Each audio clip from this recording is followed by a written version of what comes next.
All right. Good morning, everybody. Good morning. I think we got quite the lineup here for games and commentators. We got Michelle and Steve here with me. Hi. Hello. So, you know what? I'm just going to bring it right up. We'll go with the schedule Yes. here. All right. And of course, now we're in the Schwartz Home Hardware division. So we'll be seeing the Average Pros take on the Rock and Rollers. Rock and Rollers take on the Maniacs, and then the Rock and Rollers take on Next Gen. Busy day for the Rock and Rollers. We were talking about it earlier. Would you prefer to play 3? Oh, it depends. I think nice. It's like when you bowl off for pre-bowl. It's either really good or really bad. Yeah. Yeah. Like it really can be. Like if you're on a roll, yeah, let's do it. Right? You're just going in with more confidence each game. And but if it's bad, you're just trying to dig yourself out of it. Yeah, absolutely. Pretty big day for them, though. Like another team I know, they've gotten off to an 0-2 start, and today they're really looking to turn it around. Yeah. Then we've got the Average Pros making their debut, and of course they've added Brandon Hagen to their lineup. Right. Maniacs in the second game are right at 500 after 2 games, and then Next Gen's looking to keep it rolling. They've been hot all season. Yeah, they have.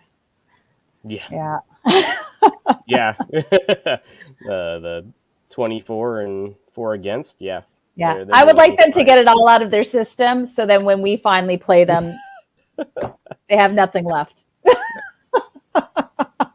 Oh, geez. Oh, my.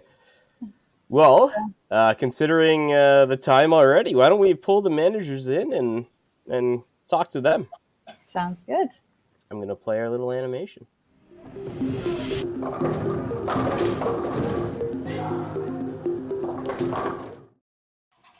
And look at that. Just by magic, here they are. Oh, it's amazing. Hi, guys. How's it going? Hey, how's it going? So, Shane, we'll start with you. First of all, congratulations on 448 this week. Kind of got overshadowed by a guy in Regina a bit. It might have been a good time not to throw one. Yeah. Yeah. So 3 games today. Do you like playing more games? Your last 2 games have been singles, right? Yeah, I mean, if you're on, it's great. If your team is struggling, it's not the best. But kind of schedule is what it is. It was kind of moved around for us with so many open zone roll-offs, taking weekends up on teams. So I know 5PNU were good to accommodate us. So we got to roll with it. Yeah. Yeah, like you said, it can be great or it can be awful. Hopefully. It's going to be one or the other. There's no one in between, I don't think. And you guys had 2 decent games to start, just lost them both. Today, you just taking it one game at a time, or do you have like a target number in mind to get back on track? I think it's one game at a time. I mean, we got to win one and build some momentum. So I think before we start thinking about game 2 and 3, we got to kind of get through this first one here and throw a good game. Yeah. Palmer, obviously, you guys eager to start, and must be looking forward to having Brandon on the team this year. Oh yeah, it's going to be good. We're all excited. All here at like 8:00 this morning, so throwing balls, getting everything set up. Be good to have Brandon on the team. He had no choice. He was out of the house or on the team, so you know. I mean, he was a good bowler, so. Awesome. Yeah, no, he played great last year. Makes you guys even that much deeper. Mm-hmm. Yeah. All right. Well, I know they were here at 8 in the morning setting up their amazing scoreboard. I just want to shout that out before we start because they're doing a direct feed. So everybody enjoy this. Mm-hmm. Is everybody? So just before we go, we'll get lineups. Rock and Rollers will start. Yeah, we got Courtney Lucas lead off, Katie Wells second, Mitchell Williams, Brandon Smith, and then myself. Brandon Tibbs is on the bench, and Brad Glenn is not available today. So we're down a bowler, but Brandon's our bench player. Okay. And Palmer? Okay, so we have Brandon's leading off, then Mark Doss, then Stu, Scott, and then George. Henry and Katie are on the bench.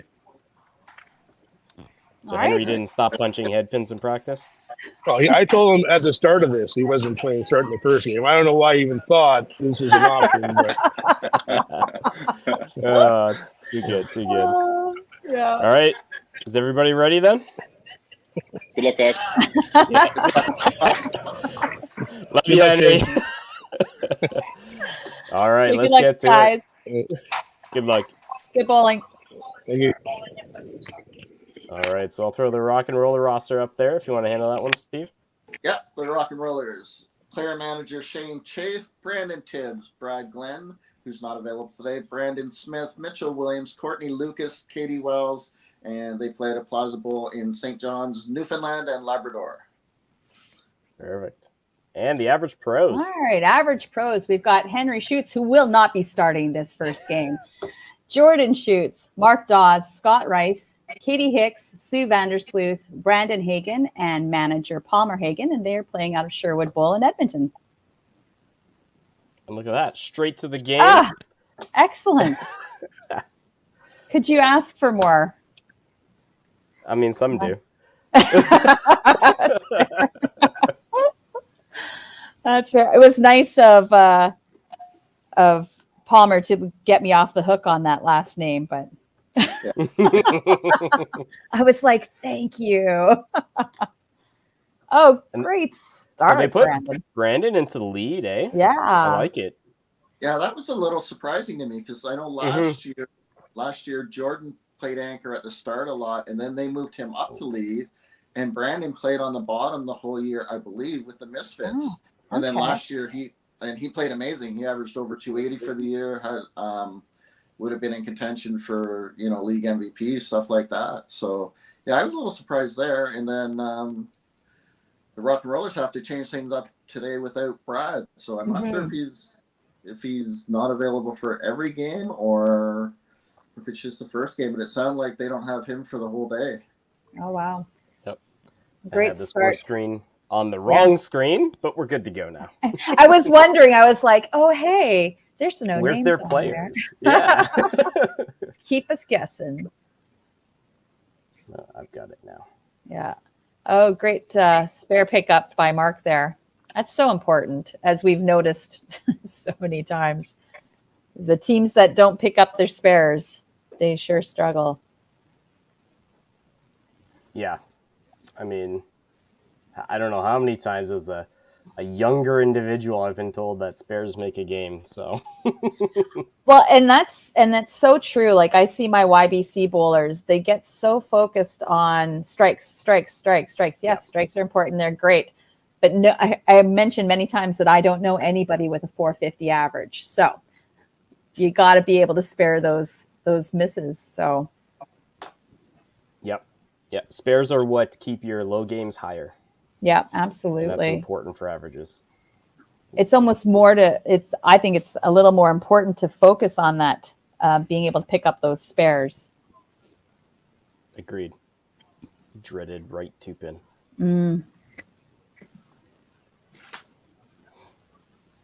Let's see, what do we got going on? All right, we've got Mitchell up. Let's see if he's been listening. He has been listening. Excellent spare. Same on the other side for Scott with the 12 spare. Yeah. I've also heard a lot of people say that the 3-pin is their most hated spare. I'm like, you just shoot it like a 5. Like, Yep, right. Well, and it's because your brain just isn't used to. That's just not a pick that you're used to doing, right? Yeah. But when you're going for that chop off spare, it sure is easy to hit. right?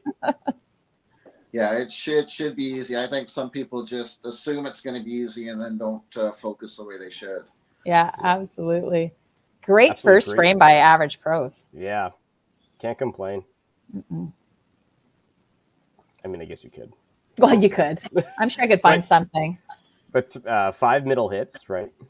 So. Yeah, where you've got Rock and Rollers just off to a little bit of a rocky start. 3 misses, but they've been sparing them up. So, and then I just jinxed him. Yeah, so, that was. As it was coming out of my mouth, I thought, oh, shouldn't. I wasn't going to say anything. Ooh. Ooh. Okay, I feel like that one wasn't my fault. But you get those little bit of first game jitters. Yep. That is the nice thing. Them going into having those two other games, you kind of get that initial, whether it's nervous energy, adrenaline energy, kind of out of your system, and you kind of have a chance to get into more of a groove. Yeah. Yeah. At the same time, you also want to make sure you're coming in with the same level of urgency you would if you just played one game. Yeah, you certainly don't want to be complacent. Doing it in your first frame, obviously the best place to make a mistake, but you got to come out of that frame being like, okay, well, I only got a 9-game frame now, so. Well, that's the thing. It's not like a regular tournament or even a regular league night where you know that you've got a couple more games, to either keep your average up or to get points. If you're in a tournament, depending on the type of tournament, it's okay. You always hear players, right? Well, I've got, it's only the first game. Well, you only have one game, so. Yeah. They do play 3 times, but all 3 games are individual games. They're not. Yeah. It's not a culmination. Exactly. So now we do have spares. New to this season is that we can, or substitutions. We can make 2 substitutions. Previously, you had to substitute 2 different positions or players. This time, you can make a substitution in the same position twice. So you can substitute the substitute. Which is nice because sometimes your substitute comes in and they're not much better than the person you just pulled out. Yeah. Not speaking from any experience at all. Maybe a little bit. But. Exactly, and with 2 subs on the bench and 2 subs who can warm up while you're playing, you're that's already valid, going to be making pulls earlier than you probably would if we're in a non-open scenario. Yeah, because if that sub doesn't work out, you've got another one in the wings if you need. Yep. Actually, we have an interesting situation here. Although it kind of just got ruined, but I was going to say the Rock and Rollers are on the middle in frame 2, and Average Pros are not. But good half though. Yep. Mitchell has an interesting approach. It's at first when I looked at it, I thought, not Mitchell. Who was just up? Brandon. Yeah, that's his natural shot. Yeah. Yeah. It is interesting because it almost feels a little off balance, right? Obviously doesn't bother him at all, but he's learned to play with it. He's a really good player. Yeah. Good shot for Sue there. Jumped over the corner. Yeah. Sherwood Bowl. Yeah, I've had that happen to me quite a few times there. So I feel it, Sue.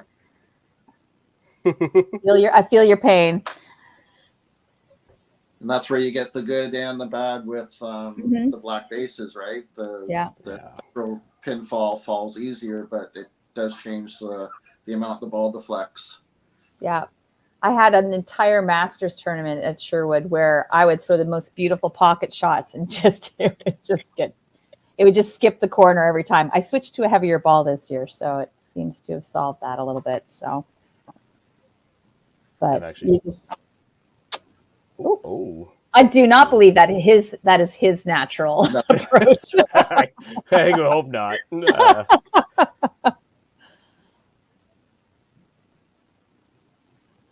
I'm not even sure if he was just too fast. But nice recovery with the spare. Yep. Which is, as we mentioned, super important. Yep. Jordan coming off a good week last week at the TPC. Oh, excellent. Qualified, I think 6, but pretty high up, and made a few rounds on the one side. And both him and Brandon played the Invitational, and unfortunately, matched with the random draw, were against each other the first game. Oh no! Yeah, so I believe Jordan won, but that's tough. Henry commented on that as soon as the draw came out. Oh, nice. Yeah. Nice attempt at the spare there. Yeah. I blame Tim Wiseman. That seems fair. That's just a general rule of thumb. Yeah, right? Yeah. Notice how everybody's winning stuff again. I'm going to start blaming him more. Yeah. Everybody's just like, yeah, no, I can go with that. Okay. He's the scapegoat. I can get on board with that. All right, so a little bit of a rough second frame for Average. both teams. You know, Mhm. obviously we got some spares in there and a strike on the rock and roller side, but Yeah. But 2 missed spares on rock and rollers there. yeah.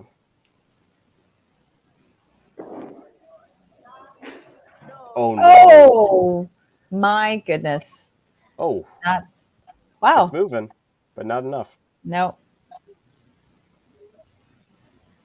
not enough. We mentioned in the offset, it's a big day for the rock and rollers. Their first game of the year, they had 1296 and only took 2 against the Lumberjacks, 1206 and took 1.5 against the Venom. So only 3.5 points after 2 games. Mm-hmm. Yeah, I feel it. We had a very similar start last year, so that's tough. And it's tough for the confidence of the team. You just really got to be able to put that behind you and just, each game's new and see where it goes. Yep. Yep, and our team's in the same boat. We had we were only 3 points after 2 games, but then we don't play again for 2.5 months. So you're sleeping on that for a while. Oh, that's tough. You have a long time to think about that one. Yeah. I have to say we have a pretty, what I would consider a favorable schedule. I think we have almost one set of matches a month. So there's not too much of a big lull. And again, with 24 teams across the country playing, and each province having their own schedule, it's yeah. Did he pull it? That's close. Oh, No. Almost. But yeah, it's tough to. I wouldn't want to be this people scheduling the league. That is for sure. Yeah. Blame Tim Wiseman. Yeah, that's a tough job. There's so many moving. Like you said, you're dealing with multiple provinces, multiple open schedules, master schedules. There's so many variables happening in that schedule just to try and get everybody so that they can play is a feat all on its own. You're hoping that if most provincial associations, masters and fighting associations and the cash tournament schedule stays the same, hopefully you can develop a pattern after a couple of years. So it becomes a little bit more predictable. Yeah. Good bounce back frame for the rock and roll. Yeah, much better frame. That little 3-pin blip in the middle there, but he spared it up and that's a tough miss for Sue. Yeah, the game can be humbling. Sue threw a great shot for a strike the first frame, great shot to jump the corner of the second frame, and then a couple of missteps here, and nothing through 3. Yeah.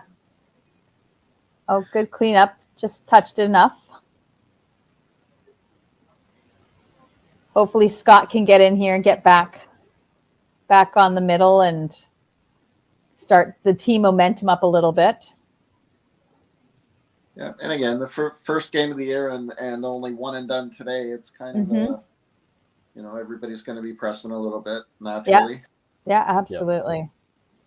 Also, nobody wants Henry to go in for them.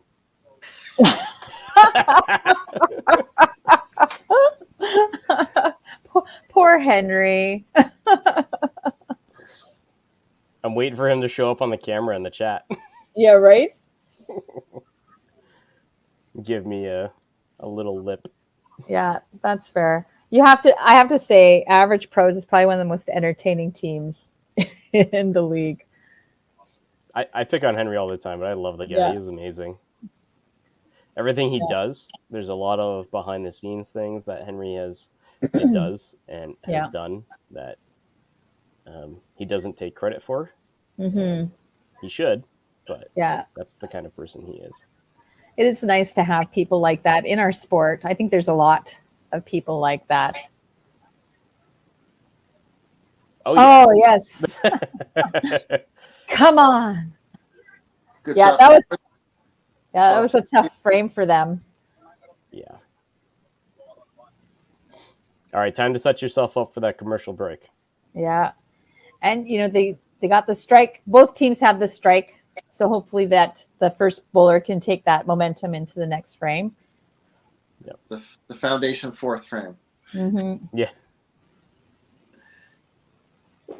Well, and looking at actually, we're ooh, that was a ball. Nice shot by Courtney. 2 pins didn't stay up on that one. Oh, There we go. yeah. Here we go. And the scores are pretty close, 326 to 305. More marks to count on the side of Rock and Rollers, and Yeah. I mean, that's a good one right there. Yep, absolutely. Set. Is that our first double Yep. of the game? And the counts are added in both systems, right? Yeah, I think pretty sure both of Yeah, these it looks systems like it. are. Everything is totaled. It doesn't show. Go ahead. I was going to say thank goodness because I just really don't want to do math this morning. It's okay. It would have been me. Oh, excellent. Also, Steve's pretty good at it too.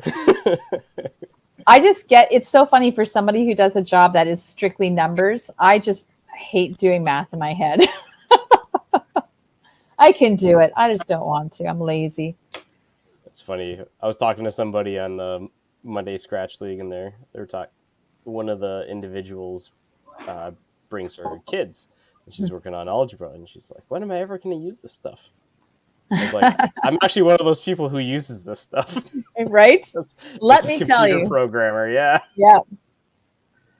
Oh, that's unfortunate. Yeah, that almost looked like it was on the side. Mm-hmm.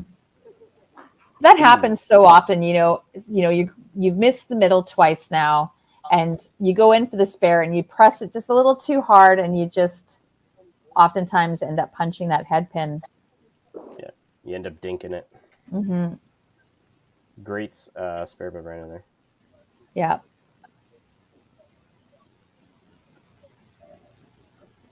But Mitchell and Sue have a still pretty close game, only 15 pins.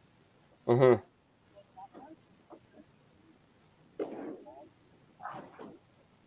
Oh, I wasn't sure. I mentioned earlier, Shane, if anybody hadn't seen, had a 448 this week. He's already got a perfect. That's awesome. Saw the video of the last ball. It looked really good. Just cut through the left side. Oh, shoot. And it was funny on because there's always back and forth between him and Brad in on the video. Brad's comment was, "Thank God." Brad threw a perfect game at the club tour in Oshawa in August. Yeah. To kind of match Shane's. I think they each have one now. So. Okay. Oh, so he was afraid he might be one ahead then. Right. Oh, you gotta love that friendly rivalry, hey? So not bad frames. Each team had just left the one open frame in 4 there. Yeah, 4 marks each heading into 5. Yeah. Total's still extremely close. Yeah. God, I love a close game. It's just exciting. On this end, I hate bowling in a really close game. But as a spectator, I love a close game. Oh, another double for the Rock and Rollers. That's a nice way to go into the 5th frame. Not answered by Brandon. That's unfortunate for him. I think some of my favorite nights have been the close ones. Mm-hmm. You both come out of it and you both bowled well, and it's 10 points difference at the end, and you're like, well, doesn't get much better than that. Yeah. And we have a nice turkey there. We do. By, is it Katie? Yeah. Yeah. gonna stop cutting the name off there. Mitchell's having a little bit of a struggle here. Yeah, I mean, other than the three's been on the middle, but yeah, but at the same time, we'll see what Sue does in hers. ooh, Mark's in a bit of a danger of his game getting away from him. yeah, Yeah, you wonder if this this spare shot's going to be a stay-in shot for him. With Palmer's Katie. got. Yeah, I was going to say Palmer has to be thinking about it. he's looking. They got the scoreboard on the other side. They know. Yeah, Good spare though. I guess. Yeah. And all of our just so all of our spectators know that it's a match play format, much like the Open, if you know what that format is. But each player bowls against the other player for a team for 1 point, and then there's team points for 3, for a total of 8 points. Great frame for the Rock and Rollers heading into the break. They'll have 2 doubles and 2 single strikes to count. And it looks like Palmer's pulling Sue. It's understandable. The match is close. Mitch has left it definitely wide open there with his head pin 5.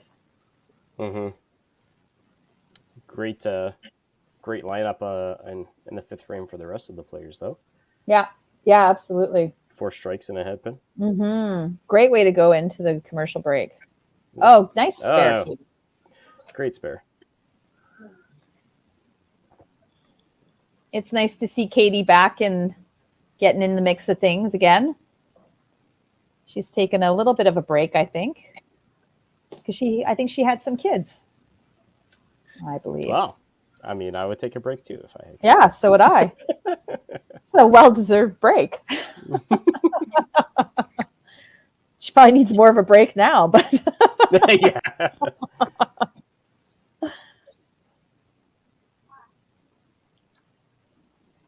Scott's having a little bit of struggle, but as long as he can spare it up here, I'll keep him in. So that's good. He's at least sparing his misses, which is huge. But Sue getting some love in the comments. That's nice. Jordan looking to set up Turkey on the other side. Yeah. To match. Not in his individual match, but as a team. No, it's going to be huge to keep them in that total. There we go. Nice. It's a push. Yeah. So head to the break. 5-41. Yep, Rock and Rollers 560 with 2 doubles and 2 single strikes to count. The average pro is 541 with a strike and 4 spares to add on to. Actually, a double and 4 spares. Yes, right. Yeah. Yep. Well, let's run that commercial break.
Cargill is proud to be supporting a truly Canadian sport like 5-pin bowling.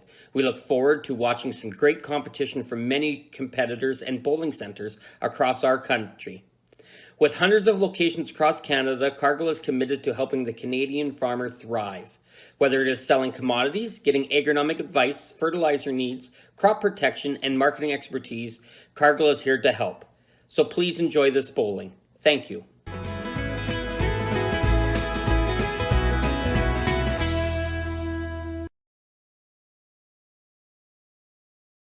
When you come to the Canadian Brew House, you'll feel right at home. We work hard to make our house your house. With an affordable menu of appetizers, entrees, desserts, beverages, and killer deals on daily specials. At our house, you never miss a play.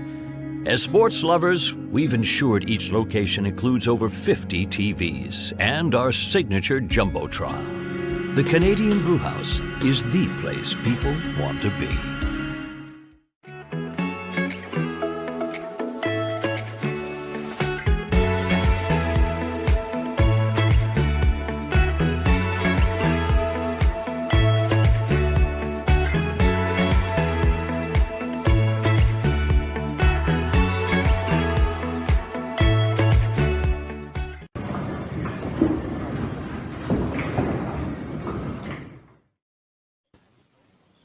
We are back for the second half.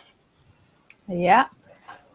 Both Yeah, it's teams a nice setting themselves up pretty good. Yeah. Yeah, nice close matches. It's exciting. Some exciting games here to keep an eye on, that's for sure. You've got Katie on a turkey, although it didn't count in her first strike, I just noticed. So they might have some points that aren't in that total, I wonder. Oh. Do you see that? Yeah. I believe it adds the total. It just doesn't Okay. score. Okay. Because I know last time they played, I made a note of what the person had in an early frame because the score disappears once. Oh. Yes. Yeah. Just like it's doing now. Right now. We're like, And Katie has 4 in a row. The end.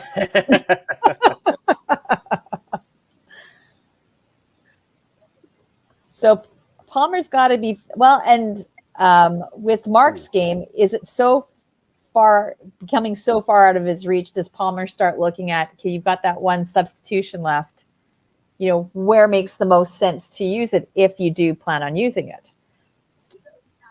Well, I've always been in either case, you can't wait and see what happens. Mm-hmm. And it looks like he's not going to wait and see what happens because here's Henry.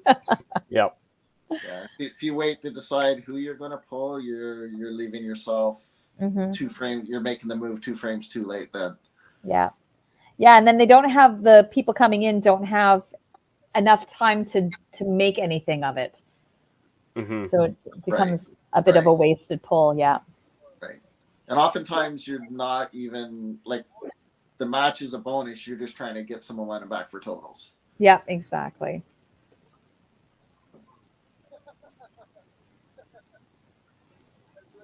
But we've got the sort of the same thing happening in the 4-hole for the average pros though too. Mm-hmm. So keep an eye on. And Brenda did open up. So yeah. Leaves a little bit of room. But Scott's really got to be able to capitalize on that. Mm-hmm.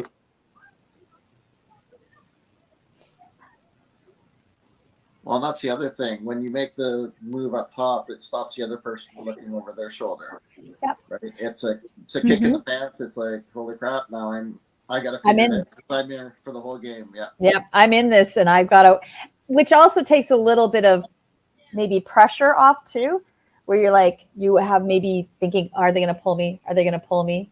Are they going to pull me? And then you're like, oh no, I'm in this. It's me. Yep. I would hope that's just for people that don't have a huge amount of experience, because I know. True. Because most people, if they're struggling and you've got someone good on the bench, it's like, yeah, get me the hell out of here. Yeah, absolutely. But it's always, even if you do know that you've got that bench strength, it's still back there in your mind, right?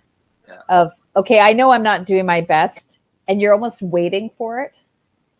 Like, okay, you can pull me now because we know that we have those players on the bench. But Scott looks like he's pushing the ball a little bit. yeah. So here's another huge shot for Jordan. Like early in the game, no one on their team has a double. You look at the third frame, they were struggling. He threw a strike to stop the bleeding. Yeah. The fourth frame, he threw the double. Like, so oftentimes the anchor bowler doesn't come down. It's not the 10th frame that is the key. It's when you're throwing last and everybody's looking at the scoreboard and you've got to throw that big shot to keep totals either in favor or within reach. Yeah, absolutely. Oh, And great shot. And he does it. Beautiful shot. Does Another it. ham bone. Yeah. Okay, who knows all the names for all the strikes? I know most of them. I couldn't. What's after 6? Oh, there's debate on what 7 is. I was talking about this with my YBC bowlers, and I was amazing them with all of my bowling lingo, and I got stuck at 7. So some people say like lucky number 11. Yeah. I've heard jackpot. I like jackpot. Oh. Lucky. Yeah, enough power to roll that there. Yeah. I'm kind of old school where I triple 4-bagger. I kind of etc. Yeah. And then you just become with like 7-bagger, 8-bagger. Hambo, and I hear so much watching Tempin all the time. Yeah. I'm okay with Yahtzee for 5. Yeah. After that, I'm kind of everything's a bagger. I know Snowman's 8. I'm actually not sure what like 9 and beyond are. Yeah. I suspect it's not happening that often that people have been like, hey, let's come up with a name for this. Another great shot by Katie. I'm more used to snowman in golf, so I don't equate snowman with a positive thing. Yeah. Yeah, absolutely. No, Katie's just bowling so well. Oh, Cindy says nice. Shaken Martini 007 is for 7. Oh, nice. Yeah, I've heard a variety. Yeah. Good shot for Henry there off the bench. It's going to be huge for the team points. And for that keep that momentum going for the team. Oh, another little jumped corner. Yep.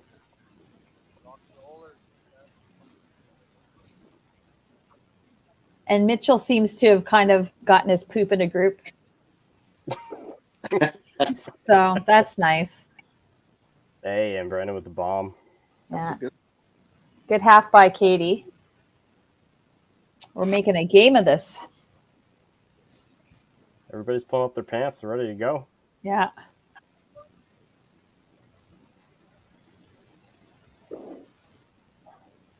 Shane looks a little fast.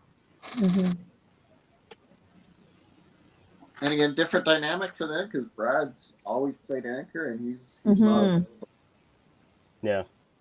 It's nice to see Scott with the strike there. I think he'd been, like we mentioned, seemed like he'd been pressing a bit. I think he got into the right pocket on that one instead of the left. And it carried better. Katie had 30 in the second, so she's 165 in the fifth. Excellent. Okay. Yes, thank you. Yeah. Especially for the team that probably cares the most, Average Pros, if they're wondering what Katie has. Yeah, that's true. Katie has 165. Yeah. An unfortunate chop for Jordan there.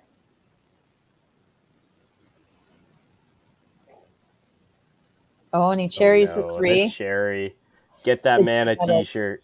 Yeah. I'm sure Henry has one. And that's unfortunate because it was nice to have that counter to Katie's game. Yeah.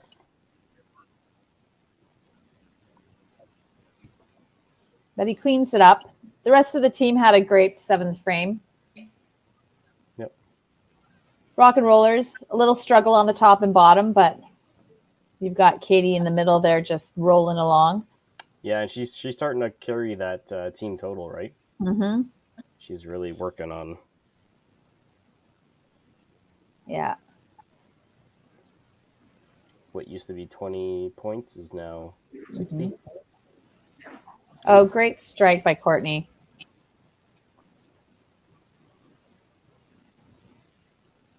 Left. And a good answer by Brandon.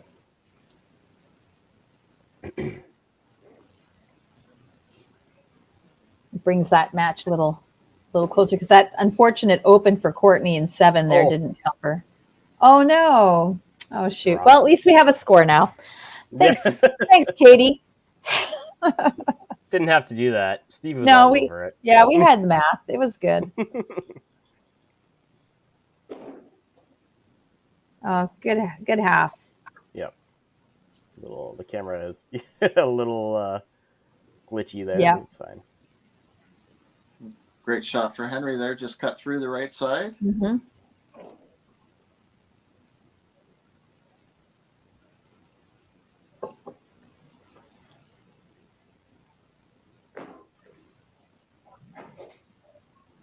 Yeah, good half by Henry.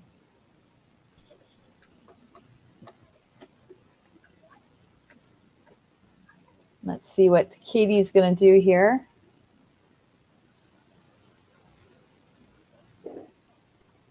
She certainly has an opportunity to jump up in her game with Mitchell doing the 5 miss. Yeah, an uncharacteristic second shot miss for Mitchell there. Oh, yeah, that strike is going to be huge for Katie's game. All of a sudden, that brings her. Mm-hmm. She's got the balls on Mitchell. She's got 2 extra balls. Yeah. So many things could be said, but we're not going to. I'm waiting for Cindy to make a comment in the comments. And Katie's got a history of throwing some clutch shots off the bench. I know last year she came in the 9th frame, cleaned up a TV shot, and then struck out in 10 to win totals by 1. The one game. Oh, that's amazing. Oh, and Scott seems to have found his groove. That's nice. That gets him right in that match. Mm-hmm. It sure does. Yeah. Oh, and another open frame here. So yeah, that's Mitchell and Brandon are really opening up those games for the average pros.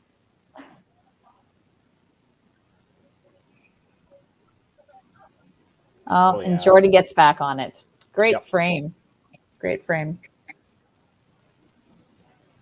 That second half of that game's just so huge. Let's see if Shane can. He's had a couple open frames. Let's see if he can bring it back in. And he does. Yep. Yeah, I was going to say Shane really needs to get into his groove in order to keep that total where they want it. Yeah, because right now they're sitting at 3 marks against 5. And one of those is a double. Mm-hmm, and the total is really close. Yeah.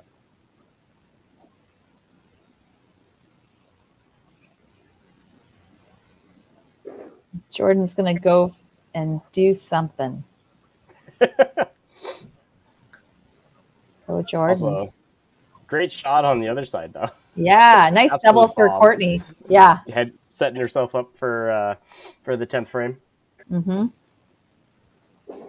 And that was really important for Courtney because she had that open in the 7th, which kind of set her back in her match a little bit. And now this will put a little more pressure on Brandon.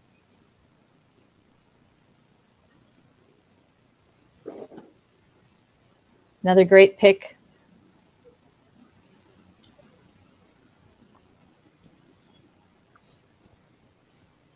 She's got a lovely game going.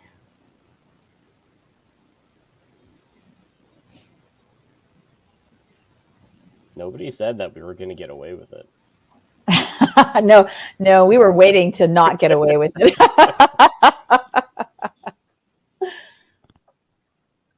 We just Brandon's thought. Go ahead. Brandon's got a really good game going here, considering I don't think he's got a double. Yeah. He's been lacing the strikes in with spares, basically. Yeah. And Mitch really needed that strike in his match to keep himself in there. Yeah. Because Katie has has 2 balls to He holds on for the spare. Oh, ride the rails. Yeah. Another open frame for Brandon. Clean up. Big 15. Still has room, but Scott can close that gap real quick. Especially with him working on his double. Exactly, yeah. Oh, ooh, power chop. Yeah. Trying to use all of Henry's lingo when he's bowling.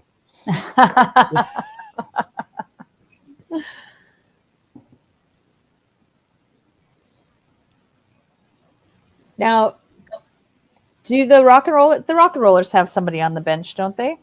Yeah, Brandon Tibbs.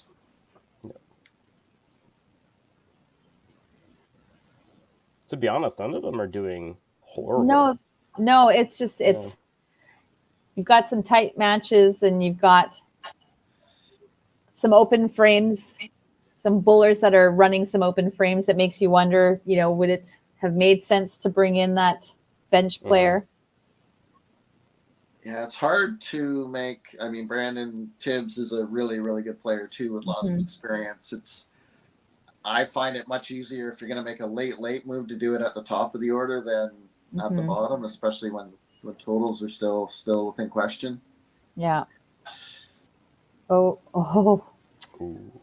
I'll be honest, that's not where I thought that ball was going. Yeah. I'm glad it went that way for her, but be happy with that. Yeah, absolutely.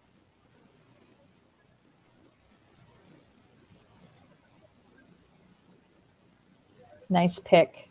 Yeah. Don't you love it when you just punch the dupin? Oh, yeah. I couldn't have done that any better. Yeah.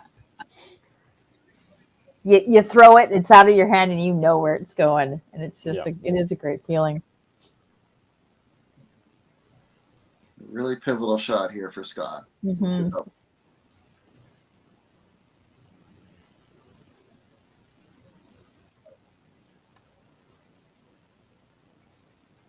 Oh, I just great. Yeah. Right in the pocket. And there, that's a game right there. And with Brandon struggling a little bit. I mean, Scott has the lead. Technically down 6 points, but again, get those extra shots to count. Oh, yeah, absolutely. And he's got more momentum on his side. Yep.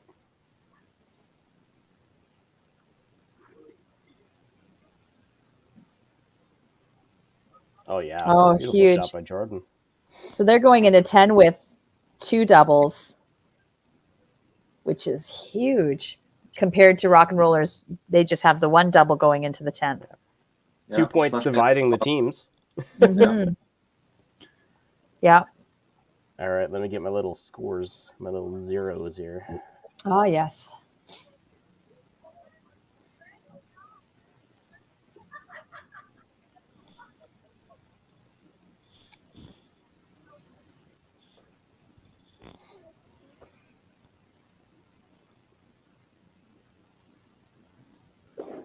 Oh, a little pressed. Yeah. And a bomb by Courtney. Steve, quick math. What does it look like? The top match? Yeah. Oh, my. Yeah. Both the potentials were 308, 303 heading in. So now Brandon's got to clean up to get to 275, which means... Oh. And we're at 273 on the other side. 273. So she's got. Oh, she's got. Became a nice close match. Yeah. Oh my.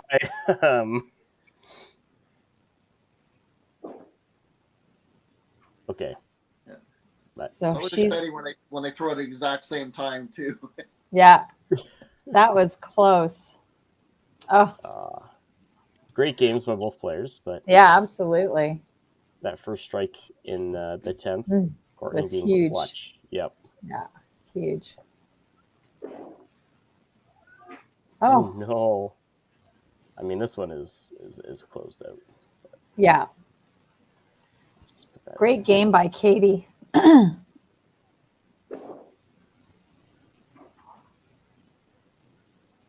Henry just needs to get points for the bottom.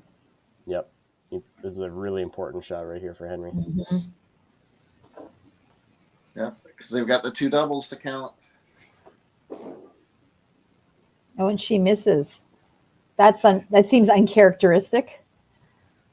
And unfortunate to Oh, that was a big miss by Henry. Yeah.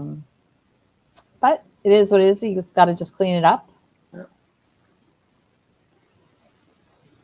Third match really, really close as well. Yeah. Not the finish I'm sure he wanted, but Mitchell with the that bomb. was huge. Yep. Yeah, this match is going to be interesting. He's got 253 left. Sue has 250 left. So she's That's got why a we match. have Steve. All right, My brain Katie. isn't working today. Yeah.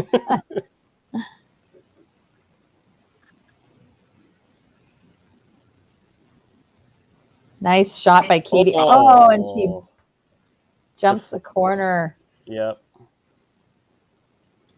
Still 233 for her, which means chop spare would tie. Oh, there's. Oh, yeah. there's the That's match. huge.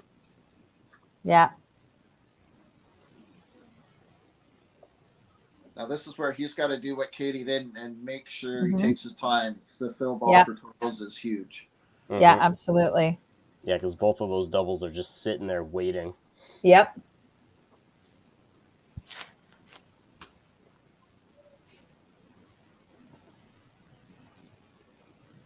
Great spare though for Katie. Mm-hmm.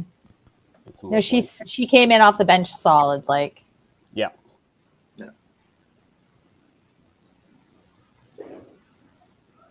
Oh, and great finish by Yeah. like considering he had some struggles in this game, and what a strong finish. That's got to feel really nice going into the next match.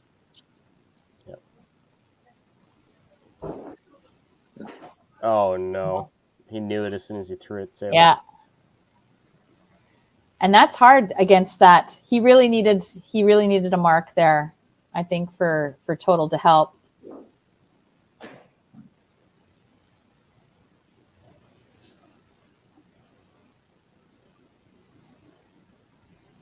Ooh, Scott Well, gives it miss. Yep. This spare is going to be huge, Scott. Yeah.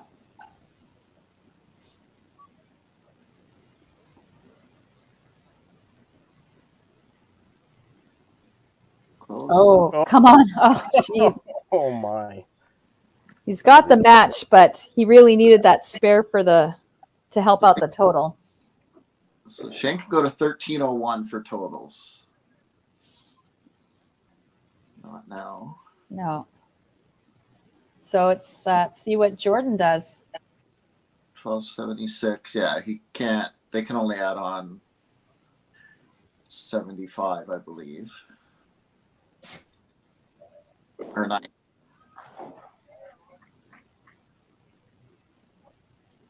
I think they can get to 1273.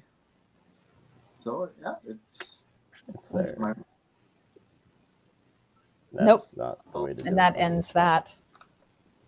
yeah, only one mark in 10. Like everybody's gonna look at the bottom 2 bowlers there on the doubles, but again, Jordan 3 strikes the whole game to keep them close. Yeah. Yeah. Right down to the end. You know, even if Scott gets the count on his first ball. Yeah. It'll be a different ball game. Mm-hmm. Yeah, that lack of marks in the 10th really just killed them. And also Mitchell finishing as well as he did, and Yeah. He brought a lot of points to his team as well. Yeah. So not the start that the average pros were looking for, but I'm sure the rock and rollers are finally just feeling, well, that's a great way to start our day. All right, let's switch it back to us. So 6-2. Oh, Rock and rollers, a little bit better start than they had. yeah. No, they're going to be really happy with that. Like I said, great momentum to take into the rest of the day. Yeah. Yep. And as we've seen every week and just about every match Mitch has been on every week in this division except for one. So many back and forth games. In that game, the average pros 7, 8, 9 made a whole bunch of sticks back and had some marks going home. And rock and rollers, like I said, with Mitchell banging out there, and they had enough to hang on. Yeah, no, that was huge, and just shows, what that each player has their role to play in the game, right? Katie kept them in that game for most of it, but Mitchell really brought it home for them. Yeah, absolutely. Well, let's get Palmer in here. Hey, buddy. Hey, Palmer. Hello. Obviously not. Go ahead. Go ahead, Michelle. I have a bad word anyway. That's all right. I was going to say, not the ending you guys were looking for, I'm sure. No, it was pretty solid most of the game. Then the 10th frame, punching the lead, punching the anchor, never helps. No. Mitchell banging out never helps. Yeah. Katie throwing huge in the middle of the game doesn't help us. So well, it's a good match for us, though. Yeah, Jordan sure helped us. Yeah. Shane. Mitch and I are just like on the same page. I know we hear that blank space and we both start talking. Oh, Steve, we can't hear you. Oh. No. Hey, he's trying to talk. Yeah. Here, I'll translate. How do you feel after that win there, Shane? I picture Steve saying it. So, no, it was a good win. I mean, it was a good win. The girls threw really well for us up top, and myself and Brandon struggled, and of course Mitch banged out there on 4, which really kind of turned the tides a little bit to put a bit of pressure on. But no, it's a good win. Yeah. Great start to the day for you guys. Yep. So that's nice. Nice momentum to take into the next game. No, that's what we needed. Of course, 3 games, 0-2. We didn't want to start with the loss here. So yeah. And average pro is not the start that you guys wanted, but you guys, when's your next match? December 19th. It's a while away, but it's still just another one-day match. But yeah, fine. Yeah, you got lots of fun. Yeah. So, all right. Well, thank you very much, everybody. Shane, we'll see you in a second. I'm going to run that commercial break, and we'll get on to the next one. Good game today, Shane. Thanks, guys. You too.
Cargill is proud to be supporting a truly Canadian sport like 5-pin bowling. We look forward to watching some great competition from many competitors and bowling centers across our country.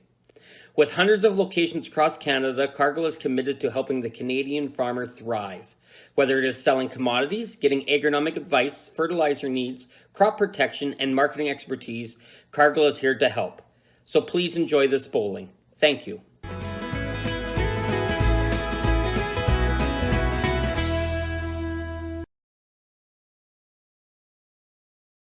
When you come to the Canadian Brewhouse, you'll feel right at home. We work hard to make our house your house. With an affordable menu of appetizers, entrees, desserts, beverages, and killer deals on daily specials. At our house, you never miss a play. As sports lovers, we've ensured each location includes over 50 TVs and our signature Jumbotron. The Canadian Brewhouse is the place people want to be.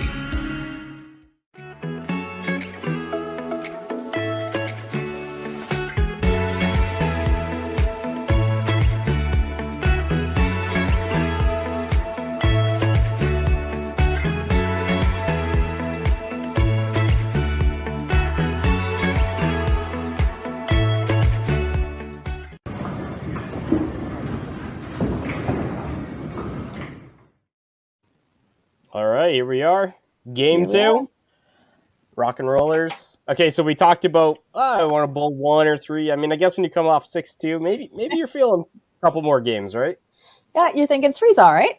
Yeah, no, especially when that one could have gone either way. So you come out on top and you're positive. You want to keep going. Well, yeah, great momentum to take in. Like such a big finish, especially with Mitchell. You know, just banging out there. That was awesome. Well, we got schedule here. Minto Maniacs again against the Rock and Rollers. So we're on a bit of a tight schedule today. So let's pull them in. Sounds good.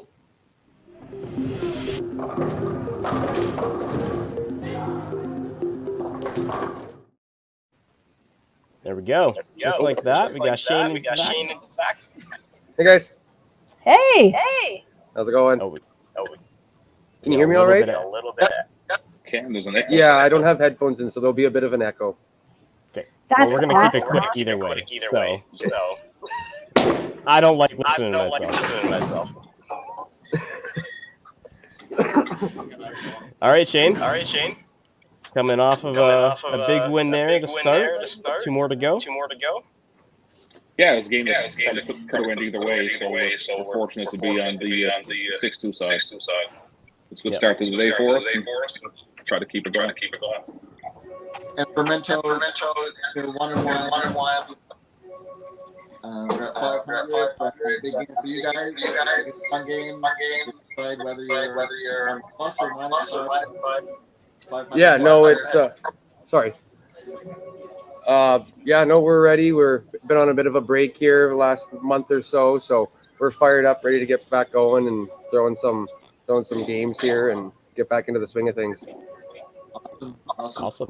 Shane, your lineup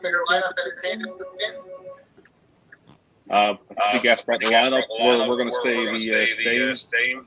This game, so that's Courtney, Katie, Mitchell, Smitty, myself. All right. Brandon Tibbs on the bench. And Minto. And our lineup, we're gonna myself at lead, Michael Wist at the 2 spot, Krista Mulhall playing 3, Lonnie Akers in the 4 spot, Jack playing anchor, and we got Dallas Vandale and Don Mordell on the bench. Perfect. All right, are we all ready to start bowling? Good luck, guys. Yep. Good luck, Shane. Good luck. All right, I'm going to throw the Rock and Rollers up there. All right. The Rock and Rollers, of course, Shane Chafe, Brandon Tibbs, Brad Glenn, who's not here today, Brandon Smith, Mitchell Williams, who struck it last game huge, Courtney Lucas, Katie Wells, player manager Shane Chafe, and Plaza Bowl from St. John's, Newfoundland. All right, for the Minto Maniacs, we have Sean Dino, Zach Nilsson, Lonnie Akers. I'm going to say Jack's just like Sharon, doesn't have a last name.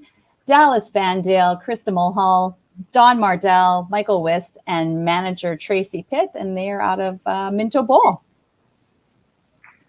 And we are straight to it. Excellent. Yeah, All right. so I'm pretty excited for this match. Actually, I'm kind of a low key Minto fan, actually. So... Yeah, nice. Yeah, it's unfortunate with the echo there. It's hard to chat, but it is what it is. We have to keep it It short is. anyway, so we'll just jump straight Yeah, into the game. it worked That's what out. everybody It wants worked to see out. anyway, right? Yeah. I didn't catch who's on their bench. Is it Sean and? I don't think Sean's there. Sean's not there? I think it's Dawn and Dallas on the bench. Okay. Let me just adjust the camera because I am in the wrong lane. Details. Do something like that. There we go. That's a little bit better. Now we can There see we Mr. go. Wist. All right.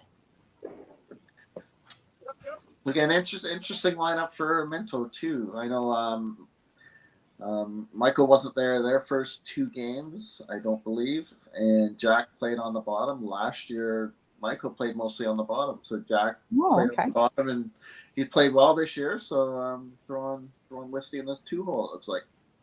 Yeah. Right. Good half. Yeah, absolutely. Rock and Rollers are a quick team. Mm-hmm. They just get up there and go. Yeah, there's no messing around. Yeah. Personally, I like it. Yeah. Yeah, there's not a lot of, just get up, get it done, get off. Away you go. Yep.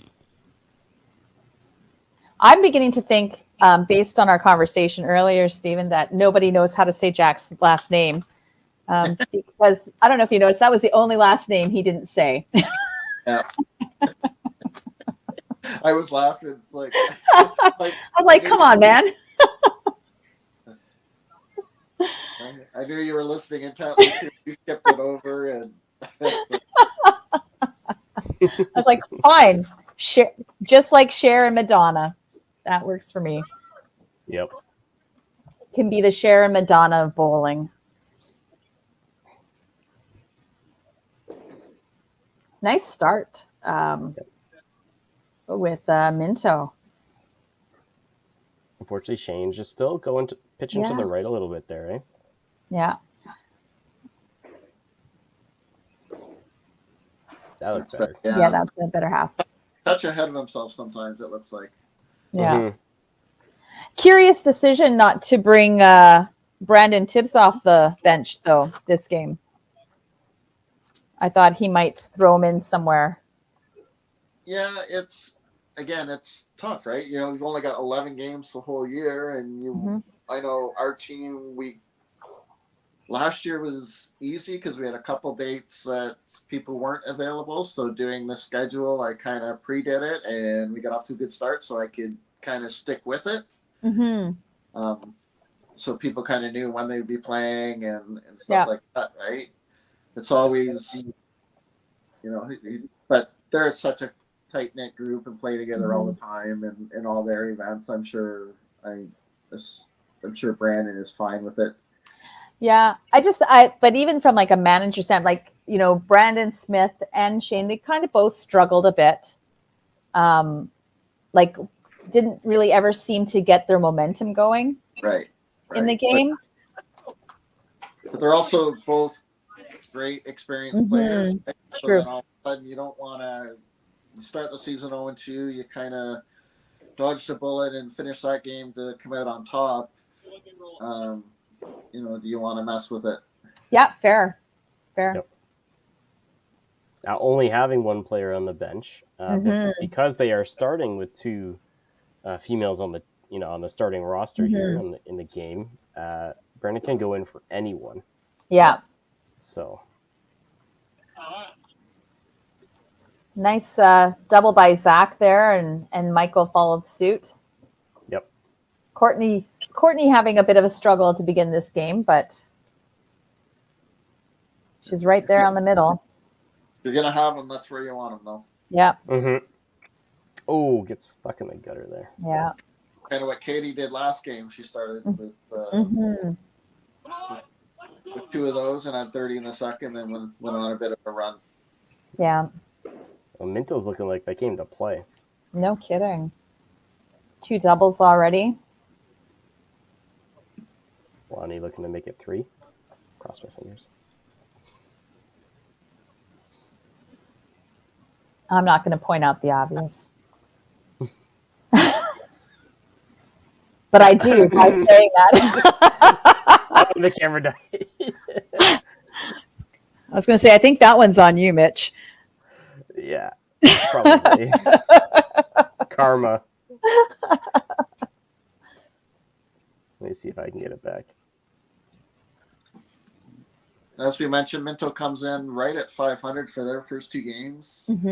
Took 2 against the Caribou Thunder with a 12-12, and then 12.5 against the Lumberjacks to win 6-2.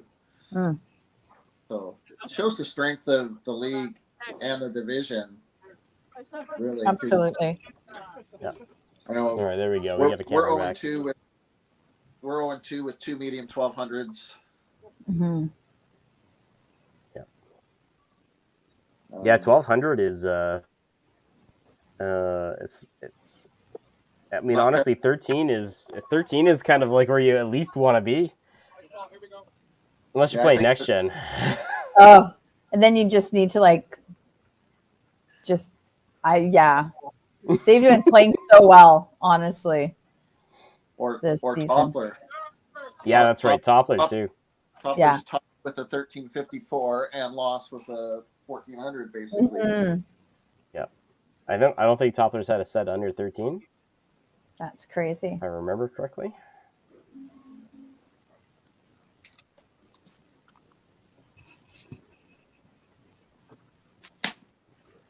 So it's good second half, second frame for Rock and Rollers. Both teams with 4 marks. Obviously, we got a couple doubles on the side of Maniacs that'll factor. Power chop for Zach, but a beautiful ball for Courtney on the other side. Yeah, found her way out there. It was literally an inch or 2.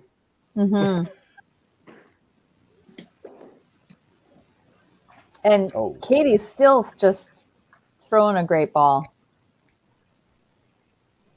You know, other than that 10th frame stupid head pin, she's been killing it. Yeah, no, she's been so solid today. Yeah. That's the worst, too. You got a good game going and you punch the 10. Yeah.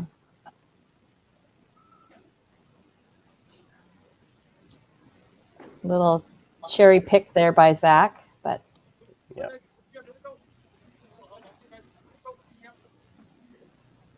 Mitch all over the middle too. Not always in the way he wants to be, but no.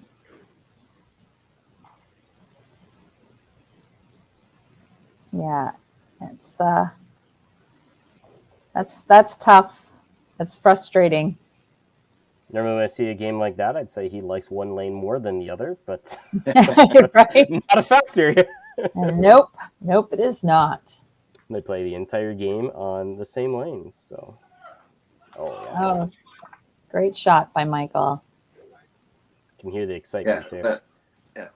That excuse is, although often psychological, is out the window in this set. Yeah.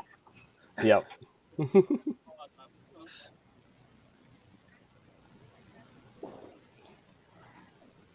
So with Brandon's approach there, would you call him like a bocce? It's not like, because he brings his left foot up so close at the end there, it almost feels like a bocce type of approach, but it's not quite. No, I think he's sliding on he's a lefty, he's sliding on his right foot. Right, but then his left foot just comes up. Yeah, just balance wise to kind of. He's just catching himself as far as I can tell. Fair enough. I have to do it from time to time because I don't know how to bowl slow. So. That's a unlucky miss by Shane there. Mm-hmm. Yeah, he won't be happy with himself there. And then unlucky head pin for Krista. Yeah.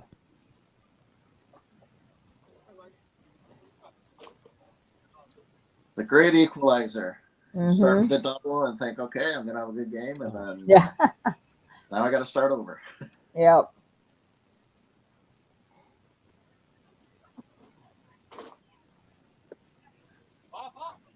Oh.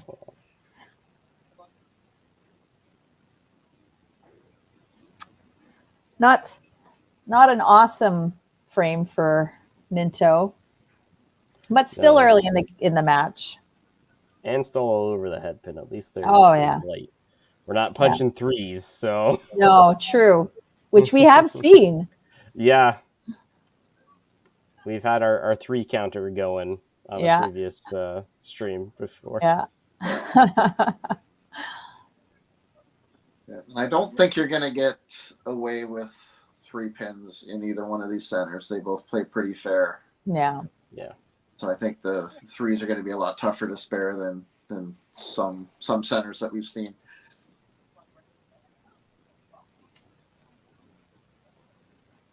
Jack So- just a little wide. Yeah. So all of a sudden, Minto's game comes to a screeching halt after a decent start. Oh. And he cuts through on the second ball. And that's tough to have that frame with just the one mark. It's At a least double. It's a double. Yeah. Yeah. But So double, but then you got Rock and Rollers. They've got 3 marks going into the fourth. Minto has a pinfall advantage, but like we've been talking about, the marks are in favor of Rock and Rollers. They just need to make them work. Yeah.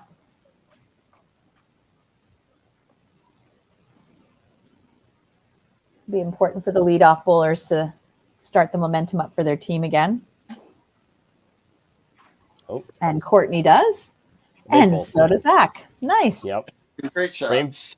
Frame 4 is gonna be a good one. I'm feeling it. Yeah. Yeah, Katie's right up there.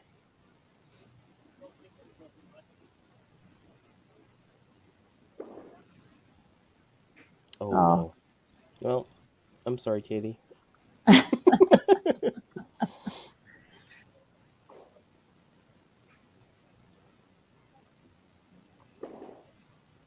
No such thing as the announcer jinx there, Mitch. I know. Oh, and it's answered by now they're Michael. matching, yeah. Yeah. They're both on very good starts, too. Mm-hmm. This game is actually very even. I was going to say, keeps that match very close.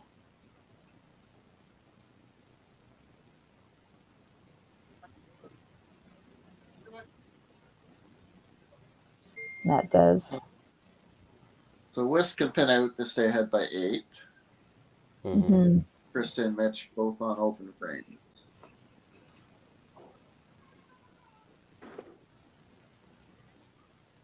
He'll take 5. Oh, there you go. Yeah, the side of the middle and throws a bomb. Now he just needs to string them together. Yep.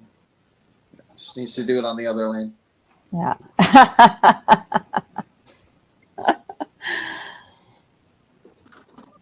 Oops. Ooh. Little oopsie daisy there. Yep. Nice half by Brandon. And that's frustrating too. His ball's working great and then just missing. Mm-hmm. You know, and that's, again, as a manager, that's a tough. And she throws a good shot and just doesn't get the deflection. She got karma on that one. Thing's a manager, right? So, you know, the person's throwing really good shots on the second ball, and he's got marks going, but 20 counts don't really add up. No, for sure. Yeah. But at this stage of the game, still early and still leading. Yeah. So a better frame for Rock and Rollers. They're going in with 4. That does give Mitchell the opportunity to pull this game back into his favor, though. Yeah, absolutely. At open.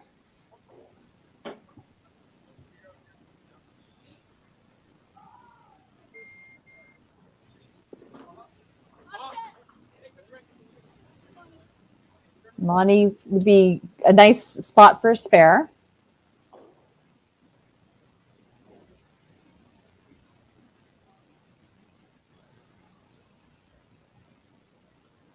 And there it is. Keeps that match within 18. Mm-hmm. Jack needs a strike to stay within 23. Total still virtually even. Yeah. Although Rock and Rollers, a couple extra marks to count on. Yeah.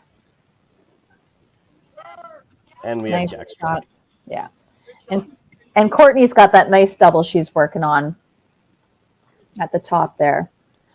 Yeah. Yeah, absolutely.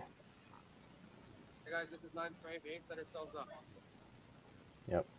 They look at it like it's Yeah. the 9th frame. Yeah. The first foundation frame. Yeah. That was funny you said that. Oh, Oh, nice kickback. Nice. I thought it was going to stay for a second. Yeah. I thought it hit it hard enough. It just didn't move right away. Yeah. Yeah. And a great shot by Zach. Just unlucky tap there. It looked like it was pretty thick. Still where he wants to be. I mean, he hasn't missed the side of the middle yet.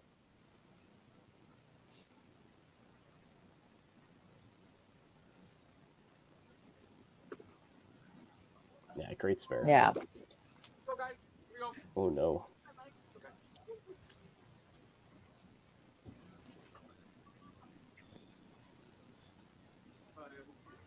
Katie, an uncharacteristic frame for her. Yeah. She's a human being. Yay. Phew, I was worried there for a second. But she's got the whole, commercial break to kind of regroup, come back into the second half. Yep. I don't remember the. And that's either a good thing or a bad thing. Mm-hmm. Yep. We've Whether seen you it go want both to- ways. Yeah. Or you're going to have to steam about it for 4 minutes. Oh, look at Mitchell figured out this Yeah. lane. The odds are working for him now. Yeah.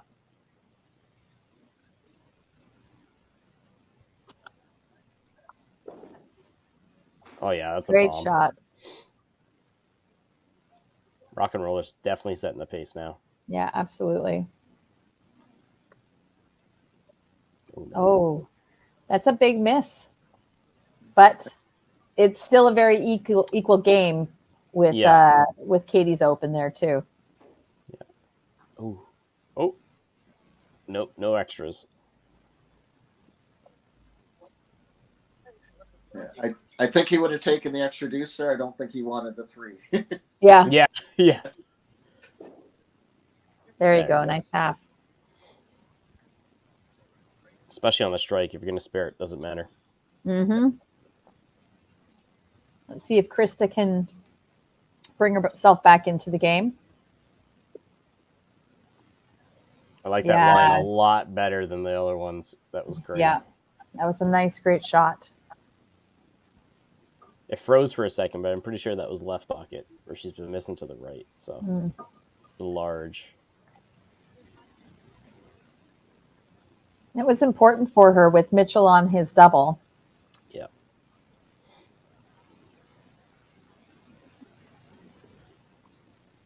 Ooh. Lonnie needed that to stay within 18. Mm-hmm. The half Spare will is be huge. really important here, yeah. Yeah. Oh yeah. And he gets it.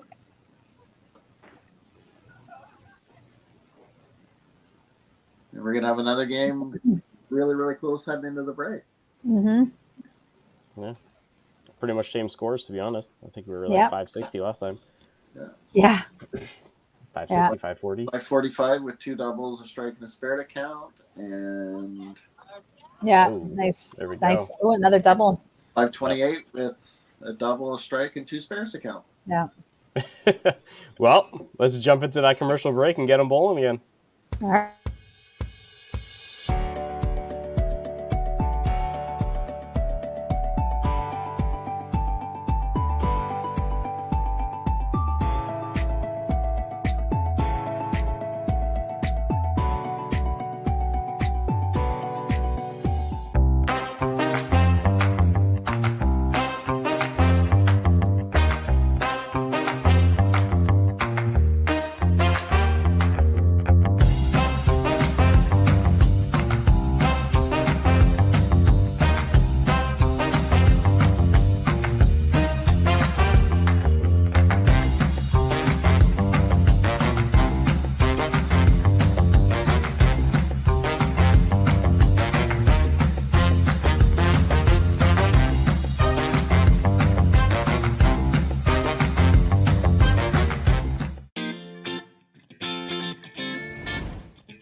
Cargill is proud to be supporting a truly Canadian sport like 5-pin bowling.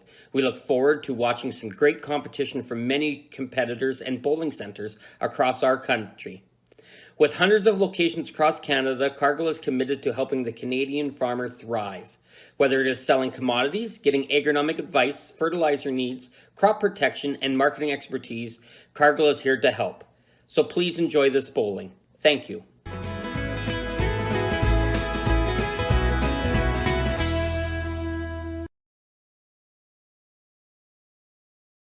When you come to the Canadian Brewhouse, you'll feel right at home. We work hard to make our house your house.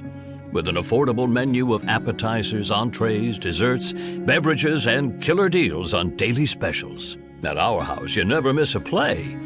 As sports lovers, we've ensured each location includes over 50 TVs and our signature Jumbotron. The Canadian Brewhouse is the place people want to be.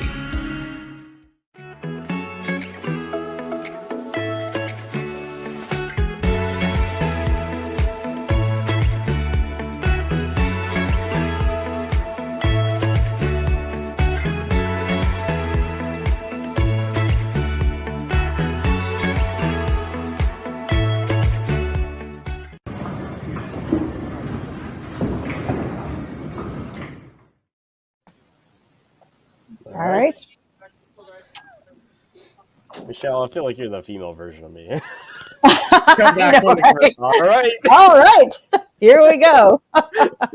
Mitchell, Michelle. I don't know. I think you're onto Right? something. And I have a French last name, so honestly, people call me Michelle all the time. Oh, see? Yep. I think you're onto something. I really do.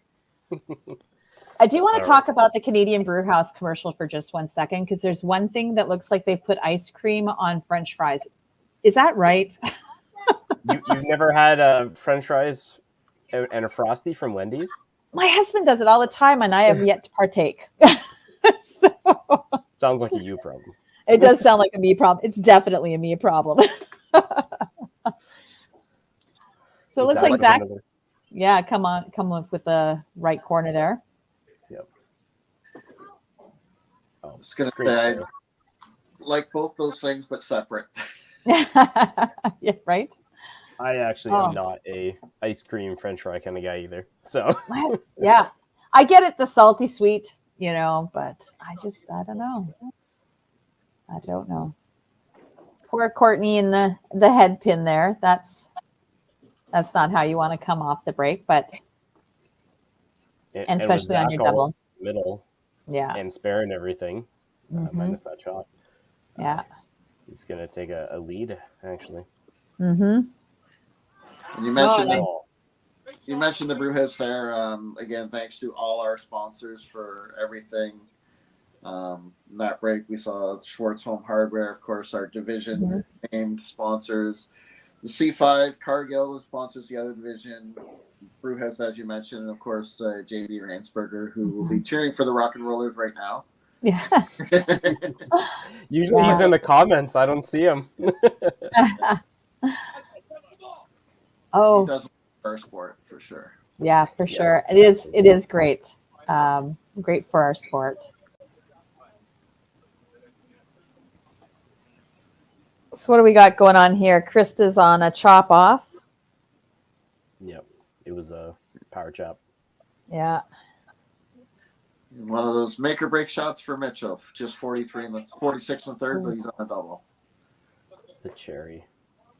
Oops. Oh. Pulls to the left. Yep. I think he went to the left. Mm-hmm. I think so. His whole body pulled.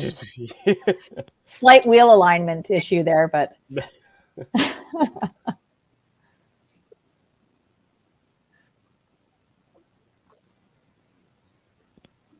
Yeah, Krista's just having a little bit of a. Ooh, no. Well, that certainly keeps that game well within reach for Krista. I think she still has the lead. Yep. Yeah, Yep, slight leads for the Mm-hmm. first three mental players. Yeah. Nobody's really running away with their matches just yet. Yeah. knowing how 5-pin bowling can, you throw a couple in a row and all of a sudden you've doubled your score at this point. Well, especially in the second half of the game, right? Like there's just so much there.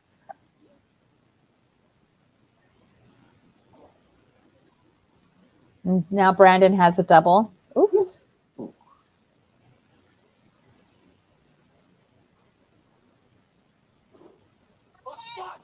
Oh, the collective groan of a head pin.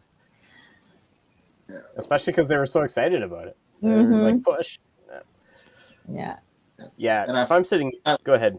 No, I was going to say, after Shane missed on his first ball, too, a strike there could have turned the tables a bit. But, well, we're heading really close, heading into the last 4 frames. Yeah. Nice, close, tight matches, as they should be, honestly, in this league. It should be anybody's game. Yeah. Well, and we've seen just the parity has been crazy, right? The Venom, they were near the bottom of the standings. The other division, they come over to our division, a couple acquisitions, and they played really well. The Trash Pandas as well, off to a really good start. The Caribou Thunder off to a good start. Yeah. So, and some of the teams that made the playoffs last year off to slow starts. So it's ours definitely was the name change. 100%.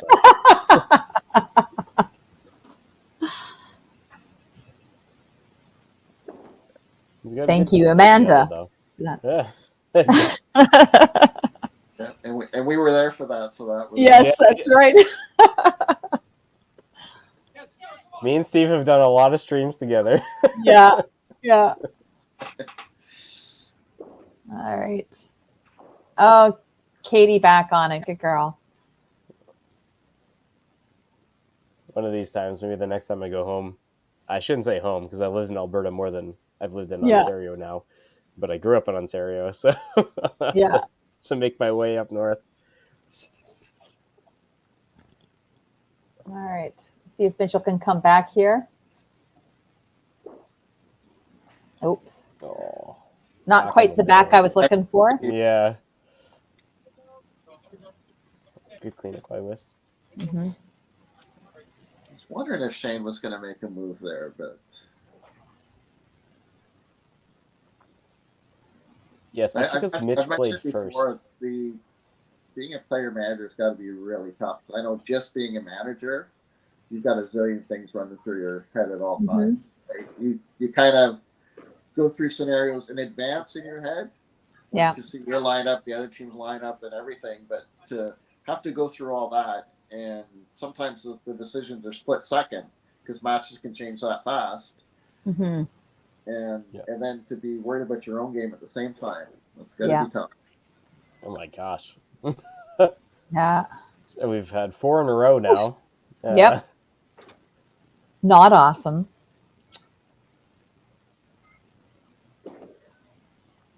Yeah, because especially being the one thing I would think about being a player manager, you're always your own harshest critic, right? Yeah. So, I consider they only have one sub. Yeah. Now with Krista, if I'm not mistaken, she can't be subbed. Is that correct? No. No, they have Dawn. That's right. They do have Dawn. I'm relying on my team for this information. Oh, that's true. Because the managers have to be thinking about that third match. Yeah, it's close. However, it would be a real opportunity to maybe bring somebody in to take it away. I mean, at this point, if either of them just started bowling, that'd be good, right? I always feel you don't want the other team to get the spark ahead of you if they make it. Yeah. But I've also been known to be very proactive. One of my players a long time ago called me Captain Hook. So. Yeah. Because Minto's got to be thinking about a few matches here. I'm thinking, because you don't want to leave it too long, like we talked about earlier. You want to be able to give those bench players a bit of an opportunity to make a move. Mm-hmm. Oh, beautiful ball. Yeah. Oh yeah. No, nice answer there. Zach's been bowling great, to be honest. Mm-hmm. Yeah, just the three pin on the chop off. Yeah, just that cherry. That's the only mistake, Yeah. really. Nice shot by Chris, by the girls Katie. are throwing again. Yeah. But the Rock and Rollers really need to, otherwise they're gonna, this game's gonna start sneaking away from them if they don't start putting some marks together. Yeah.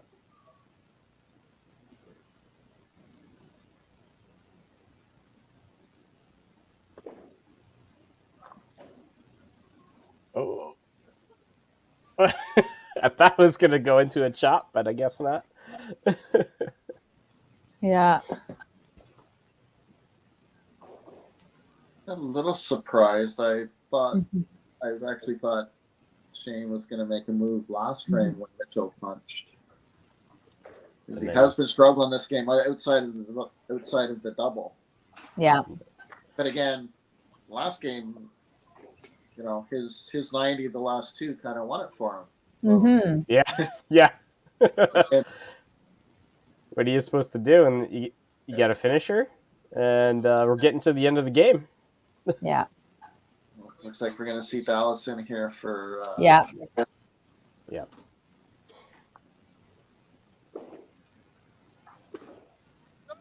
Oh yeah, comes Good in, thing. squares it up. Cleans it up.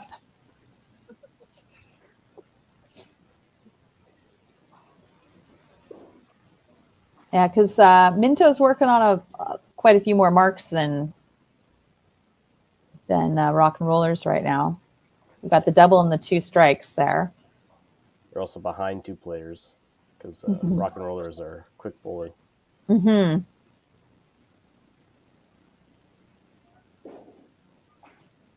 Oh. Yeah. So the game itself, a couple marks compared to the previous frame.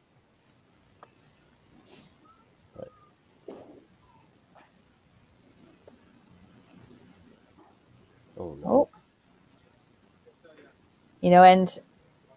And Minto's got to be thinking about that match too. Yeah, it goes both ways. I mean, when they're so tight that Oh, speaking of which. And they did, yeah. Yeah, there's Don. So that's all the pulls that they'll be making. And all of a sudden, Minto's 2 matches that they were trailing by a bunch on, the bottom 2, they've got a chance to make things interesting in both those matches now. Yeah, absolutely. With the 2 opens on the other side. Exactly. The 2 big shots coming up for matches and for totals. Mm-hmm.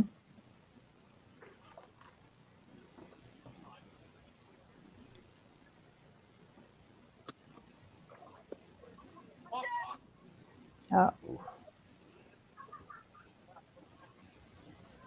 Keeping that streak going will be huge. Yeah. He needs a spare. Yeah. Couple shots. It's got a little ground to make up here. That'll help. Yep. A couple shots this game, Lonnie looks like he threw really, really well. Just a little tight to get the chop off on. And now he's right there in his match. Yeah. Jack has a little bit more work to do. Yeah. Zach with a slight edge the top match. Katie now with an edge in the second match. Third match. Oh, really and he's close. walking that one off. Yeah. Fourth match really close. Fifth match really close. Mm-hmm. Yeah. Yeah, that double was huge. Yeah. For his match. So now we're going into the 9th, big frame. Big building frame for the 10th. That foundation frame. Yeah.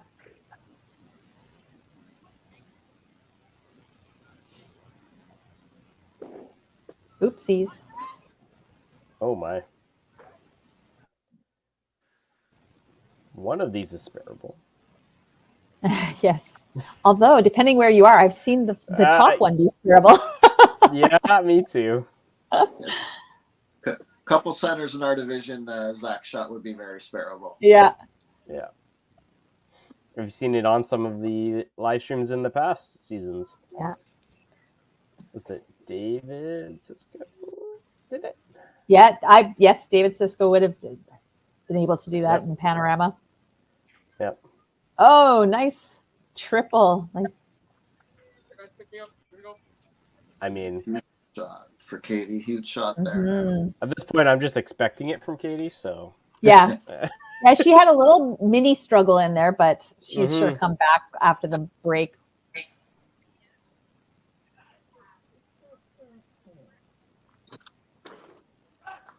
Oh, huge! Yeah. Just a bomb. And there's Mitch. Here we go. 9 and 10. Yeah. Now Dawn needs a strike to stay within 8 in that match. Yeah. Ooh. Oh. A little thin.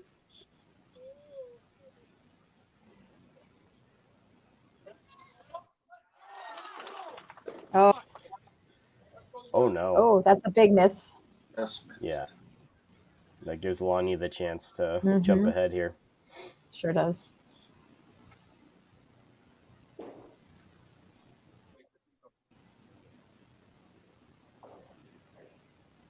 Let's see what Lonnie does.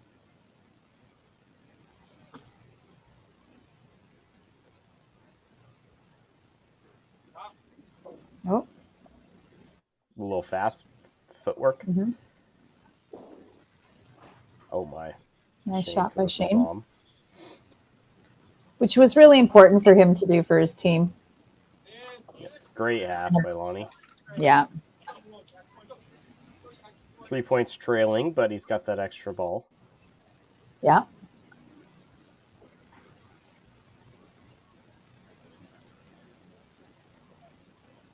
Actually, this is the huge shot for the team. Yes.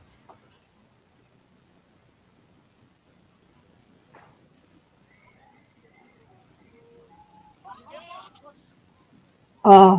I think he's okay with a right there. Yeah. Yeah. But still, you kind of like, just one more. Just go, little Tupin, go. Yeah. Right. You can do it. Great spirit. Oh my! Oh, I thought that's he already had that. Yeah, he really needed to spare that. There it is. I think the perspective. Yeah. Got me. Yeah, So we've got, oh, go ahead. you've got Katie's huge game going into the 10th. Yeah. 4 marks for the team, 3 marks for the other ones, but they're not working on any doubles. Yeah. So another close match. Definitely the mark advantage for the Rock and Rollers, but Courtney was 264 left.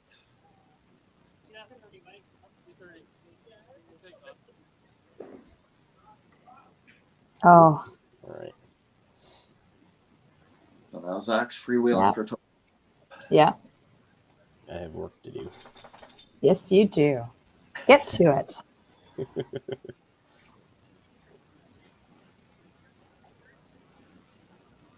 Oh, no.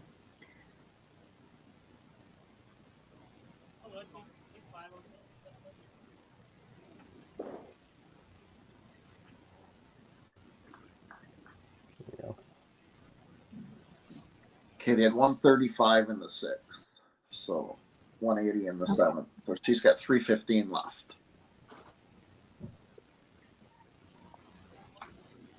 Zach cleans it up. Oh, huge shot by Katie. Handbone. Yeah.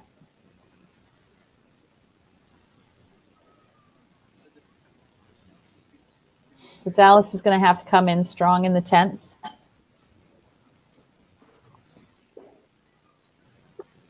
Oh. Oh, jeez. Strike for Michael. Unfortunate tap for Katie.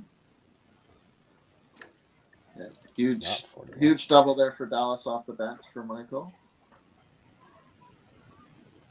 Still another nice game by Katie. Yep. I think the ball tried to come out down the gutter on that.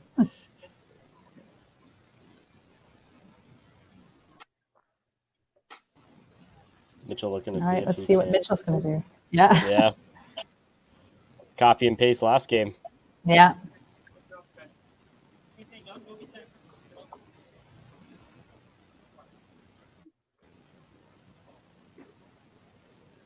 Nope. Spare will be good though. This game is tight, especially. It sure is.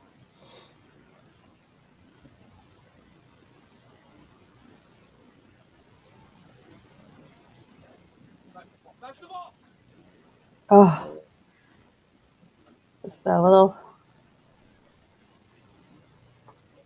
both on strikes. So now these second balls are really important. Yeah. Oh, great spare. Nice spare.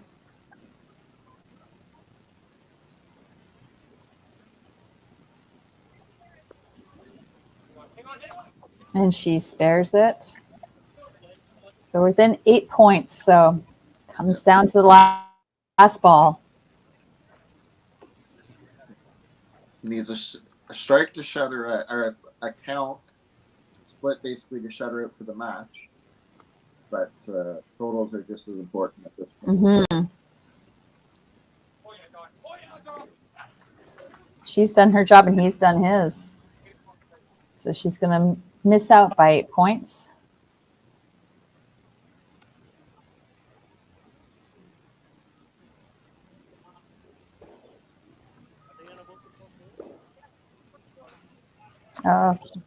And very important strike for Brandon, as he was not working on anything there. I was too invested in the game. I forgot I have to set up next. Head pin for Lonnie. That hurts. Oh, great shot for Brandon. Rattles it. The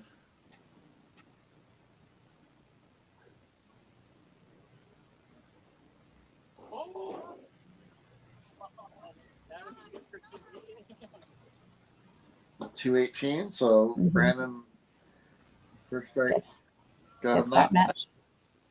Yep.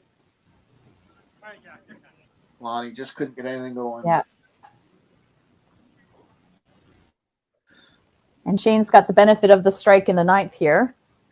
Yeah. So they can only get to 57 for totals, 1157. So yeah, the Rock and Rollers are gonna win this. Just a matter of the last match. Yeah.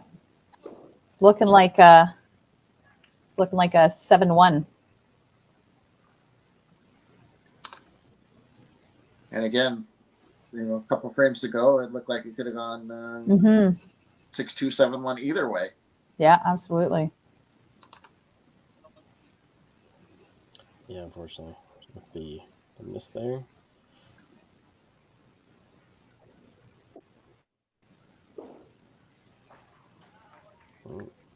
And Rock and Rollers take that momentum. Much better day. So the answer is, 3 matches is great. Well, okay, let's see how this last one goes. But, so far, so good. Maybe the actual answer is 2, okay? Oh, jeez. All right. Let's switch it back over to us. We got a 7-1 for the Rock and Rollers, 12:25 to 11:24. So it's pretty close coming into the 10th frame, but that 10th frame went very differently for both teams. Yeah, absolutely. It really was just back and forth. Couple untimely punches for Minto there, and a couple of good strikes. Minto, both bench players did all right. 60 off the bench for 2 frames at the end to keep him in it. But the Rock and Rollers really hung on. Katie with her big finish to get to 296, and that bought them some stick for totals. Absolutely. Let's get Zach in here. Hey, buddy. Oh, he's muted. There we go. He goes. You got me? Yep. There we go. Technical issues. Tough one for you guys. Your own game. The whole time.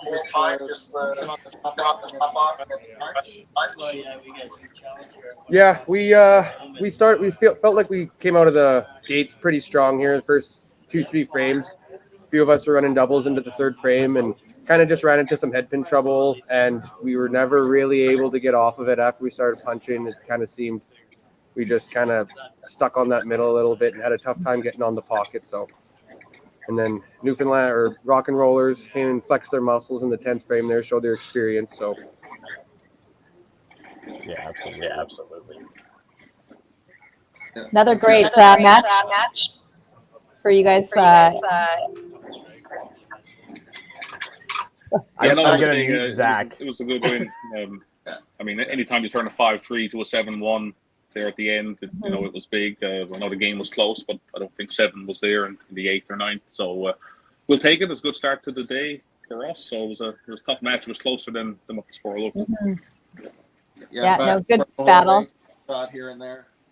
Yeah, one shot either way. A few turning points throughout the game. I know, Wisty plugged on doubles early, and then Courtney punched late. So there was a couple of momentum switches there. Yeah, absolutely. Well, I want to thank you both for coming and bowling today. absolutely. Good luck the rest of the way, Shane. Yeah, you guys too. Thank you very much. Thanks, guys. Yeah, see you guys. See you now. All right, let's run that commercial break, and we'll get Shane back in here with Next Gen.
Cargill is proud to be supporting a truly Canadian sport like 5-pin bowling.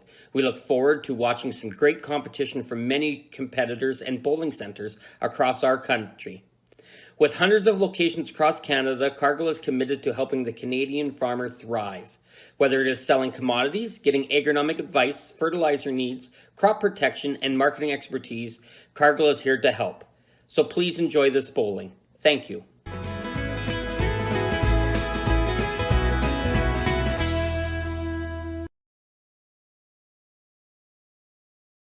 When you come to the Canadian Brewhouse, you'll feel right at home. We work hard to make our house your house. With an affordable menu of appetizers, entrees, desserts, beverages, and killer deals on daily specials. At our house, you never miss a play. As sports lovers, we've ensured each location includes over 50 TVs and our signature Jumbotron. The Canadian Brewhouse is the place people want to be.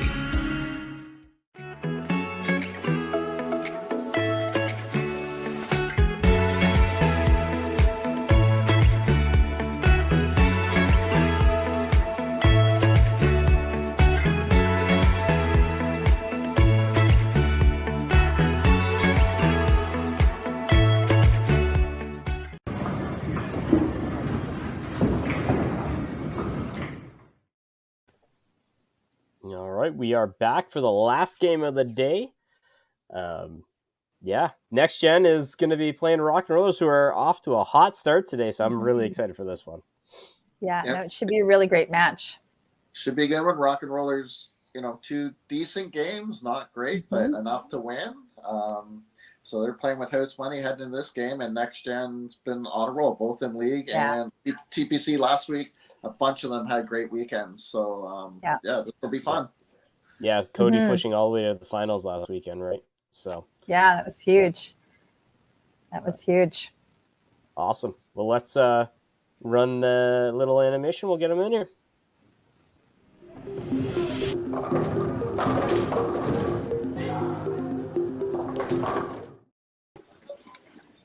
Hello, hello. Yes. Hello. Shane, I've seen you all day. I know, it's new. Oh, geez. So, all right. Obviously, you guys off to a great start this year. Lots of you had great weekends last year at TPC. Any concerns about a let up this weekend? Or are you guys just looking to keep the momentum going? I don't think so. We've had such a great energy this year. Everyone's just here in like good spirits, and we're ready to like take it easy. We don't really put pressure on each other. And like we have so much trust in each other, right? That even if someone needs to get pulled, like we're not worried. That's a great way to bowl. It really is. Yeah. And Shane, obviously two games that could have gone either way, but you guys looking good for the 2 games you pulled out. Momentum heading into this game for sure.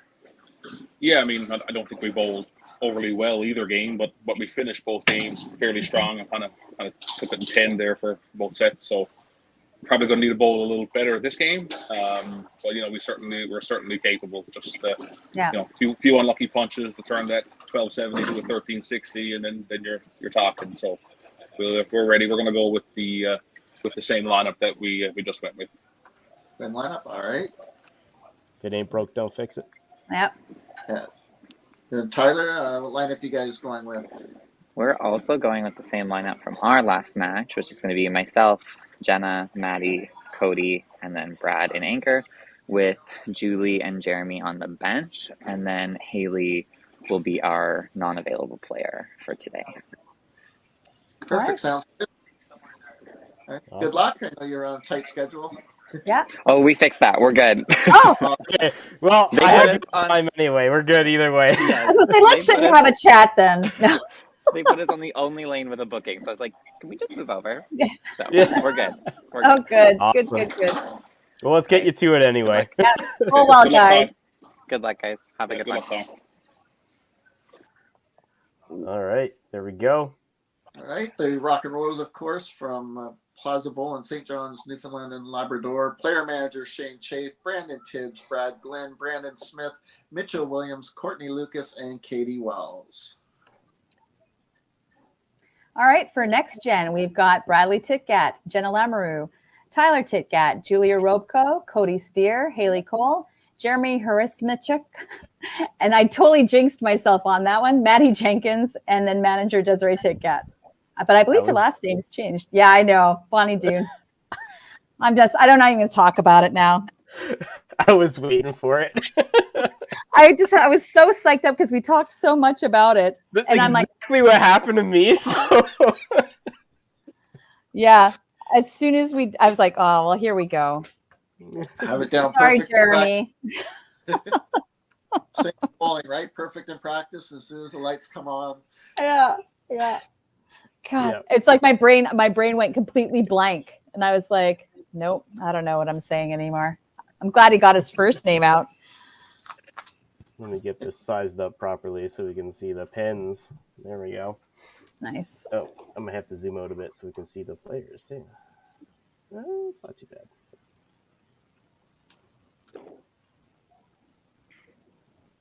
Oh.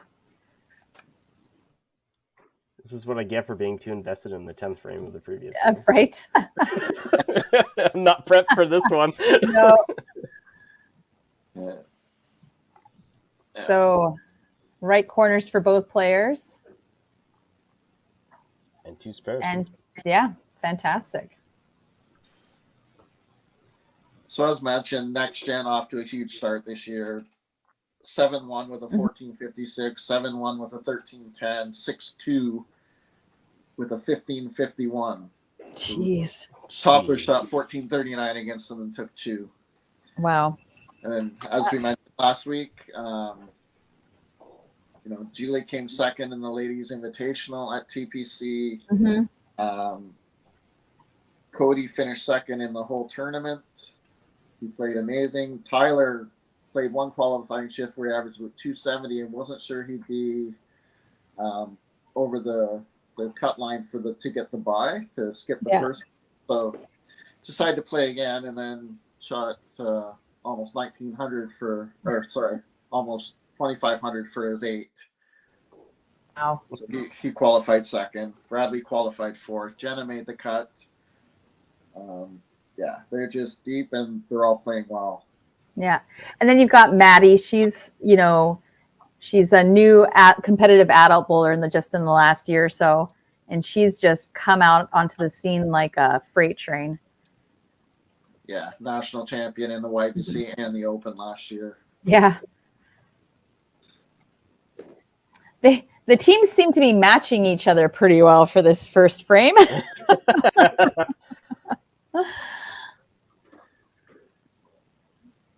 And Maddie, I know she's giggling right now because that was not a great second shot, but yeah, it's all right. Have your flub up frame in the first. You know what, though? Looking at the players, of course, truly embodying the Next Gen title, right? Maddie. Oh, yeah.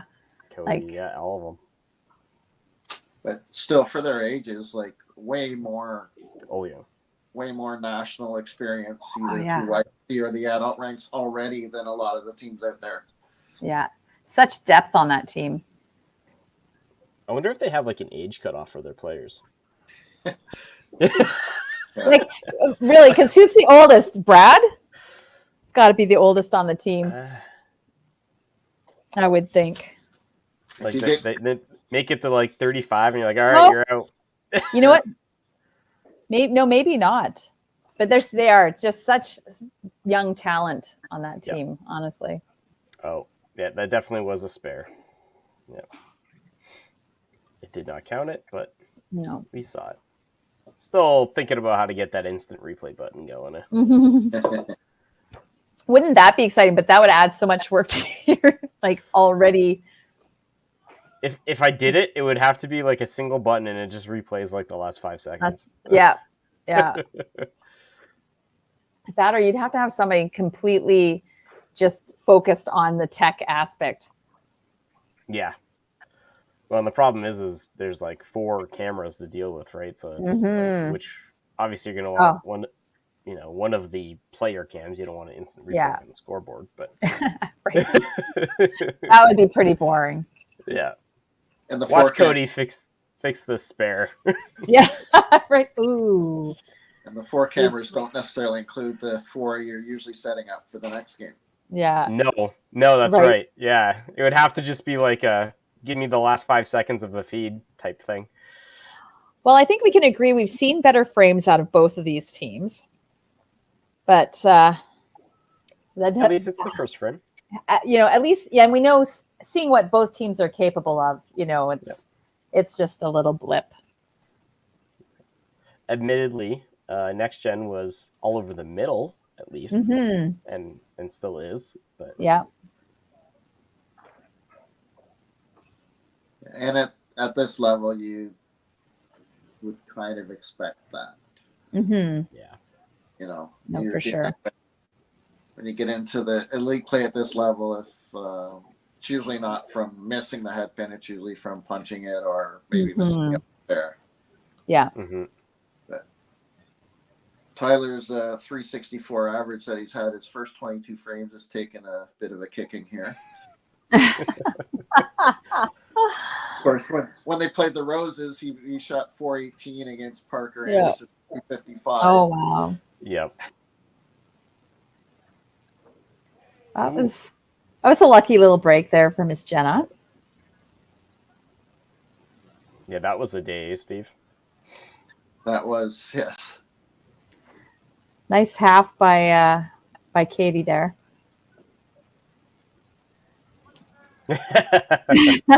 Celebrating the mark after, I think, 5 opens. Yeah. Or no, sorry, I forgot. Cody had the square there. Oh, that's right. He did too. The white square is kind of messing me up. Yeah. Can we go back see the replay on that score correction? I'm working on it. And great mark for Mitchell. Yep. Oh, yeah. Maddie with a bomb. Yeah.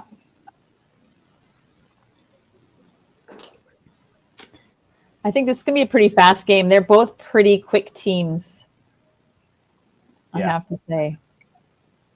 Even though they have their scheduling conflict figured out. Mm-hmm. Right? I was like 48 lanes and there's a scheduling conflict? My goodness. I was very curious as to what they've got going on there today. Somebody has a lot of friends for that birthday. Right? Big Christmas party. Well, that's pretty much why our 52 lane house is out of commission for most of December. Yeah. And much of yeah, because no, for sure. Yeah, with 52 lanes, by the time we play in the afternoon, it's usually we're usually surrounded by a zoo. Yeah.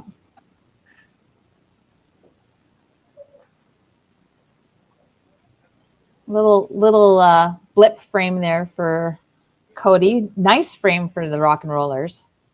Yeah. Lots of marks.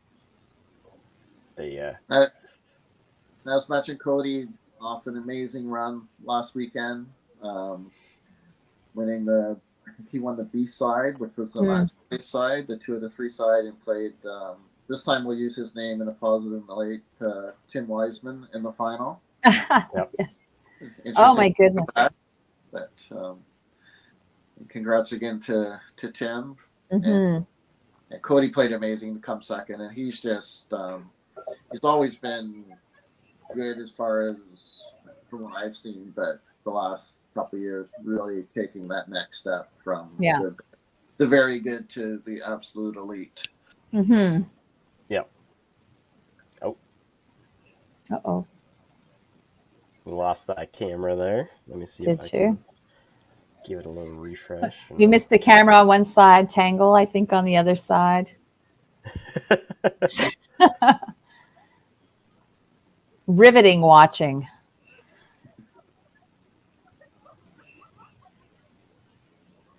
So not a lot going on either side.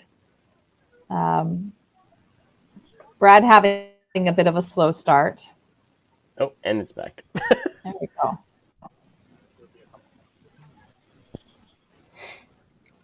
And looks like we're good to go on the Rock and Roller side too. Yeah. Watching Cody just bowl as well as he did and make it as far as he did, and having the privilege to bowl against him in the Open and things like that, it's great to see him just accelerate. Yeah. He's truly accelerating into where he should be. So yeah, nice little break there for Courtney. Yeah, and I don't really know him, but just the way he carries himself in the lanes and everything too, and from what I've seen, it looks like a really good dude. Yeah. No, he really is. And nothing for next gen. Yeah, but both went out at the same time, which it's unfortunate. It's unusual. All right. Courtney unfortunately does not get the spare, but she does clean it up. And who knows what's happening with next gen? Oh, we got the lane back. And who's up? And there. Somebody got a strike. Jenna. So the ladies with the only strikes of the game for next gen.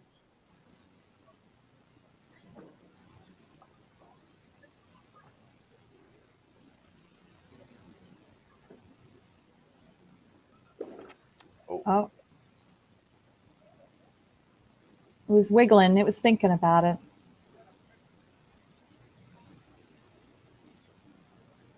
And Katie throwing a bit of a thicker ball. Yeah. Perfect cleanup though. Mm-hmm.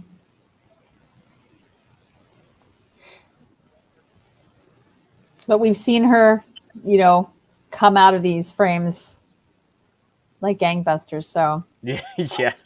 not too concerned. It's almost like she throws 4 or 5 amazing frames, get a little flip or a punch or something, and then she does it again. Yeah. Great strike by Cody. Yep. Mitch looked a little quick there, a little off balance. Mm-hmm. Let's see if Brad can get it started up here.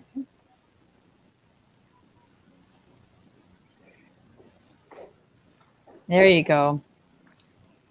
Much better frame for the next gen.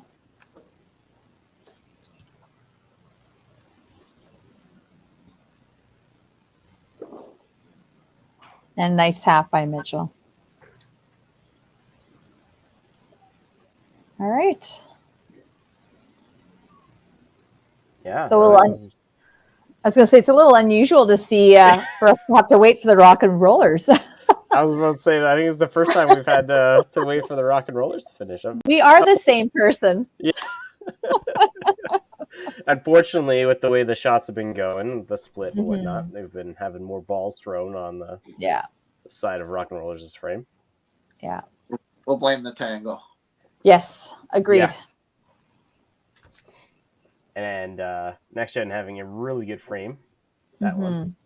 3 strikes, a right spare, and a head pin cleanup.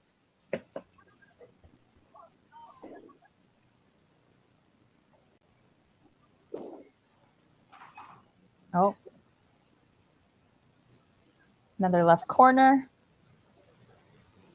It's fun to watch Shane bowl. There's not a whole lot of finesse. It's pretty much he gets good stuff on the ball, but I think he uses like really big, really heavy balls, and it's grip it, rip it.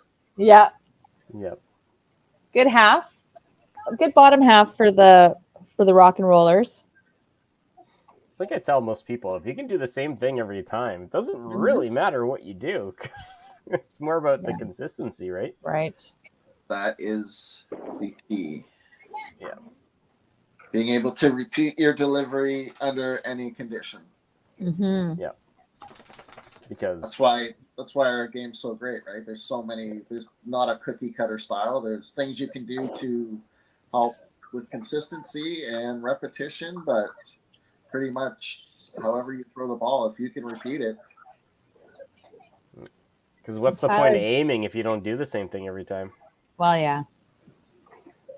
Yeah. And as a coach, whether, especially with younger kids, like if you can throw the ball somewhat, I can tell you where to stand and what to hit. Yep. Yeah. If you can throw the ball the same a couple times in a row, all I have to do is line you up. Yeah, we can work with that. Tyler's struggling with the head pin there. Yeah. So Tyler, as much as I'd like to talk about it, I really don't want you to try and throw more than 7 head pins this game. No. Although I'm sure rock and rollers would be absolutely fine with that. Yeah. Slightly biased opinion, but yeah. They would be okay with that. But I agree. No, it's not fun to do and it's not fun to watch. Yeah.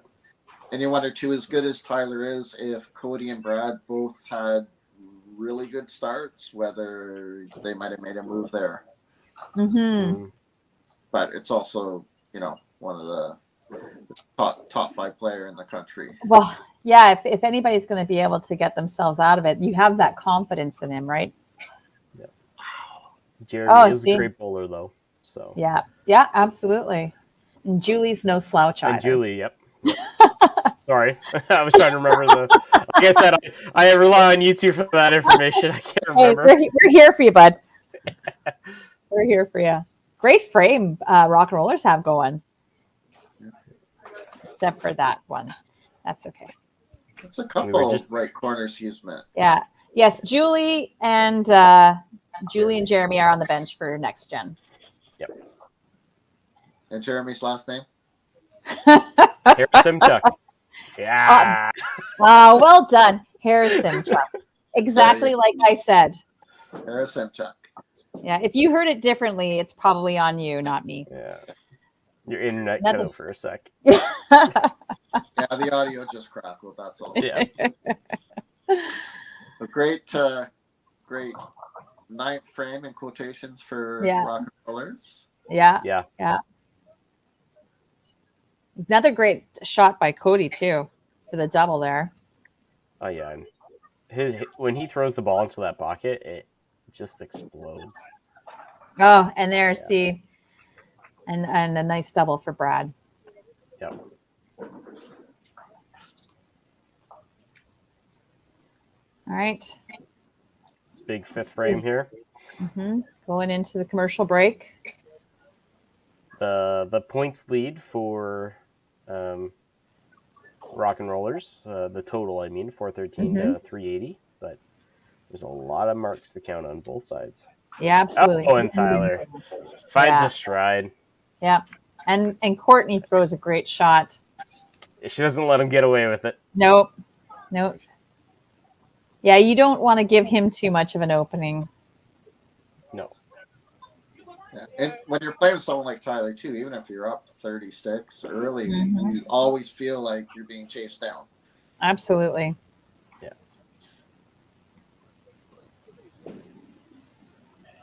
Oh, beautiful shot by Jenna.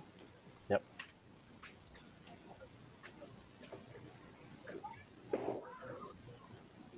And a nice half for Katie. Yeah, making that strike count. Mm-hmm.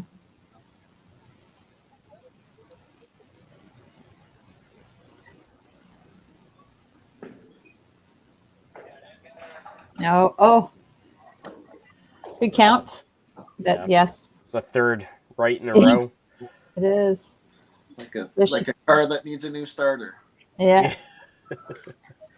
Hey, Mitch has found himself this game though, compared to the other two. He's all over it this one. Yeah, absolutely. Yeah, we've got both lanes figured out. And a great half by Maddie. She picks it again. And Brandon too. Everybody throwing here. And it's great because you really can't give next gen that. You have to keep the pressure on constantly. You can't let up at all. Nope. Yeah, you look at the scores. Ty's got 65 in the fourth. Cody was 31 in the second. Brad 27 in the second, and you still all of a sudden it's like 2 frames later they've got a great game going. Yeah, absolutely. Yeah. That head pin, unfortunately, is going to put a stop to that run. Mm-hmm. And a good half by Shane.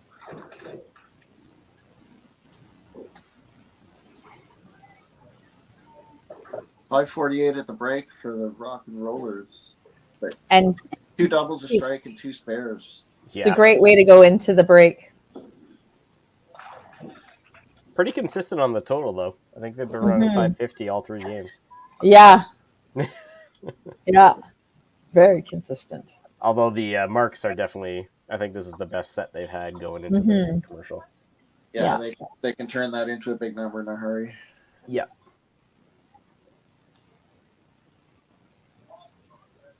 All right. Let's see what Brad's got for us.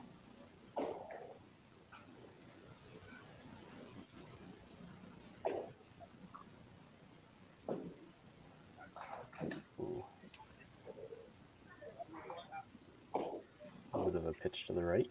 Yeah. A sparrow. Like his normal solid finish. Yeah.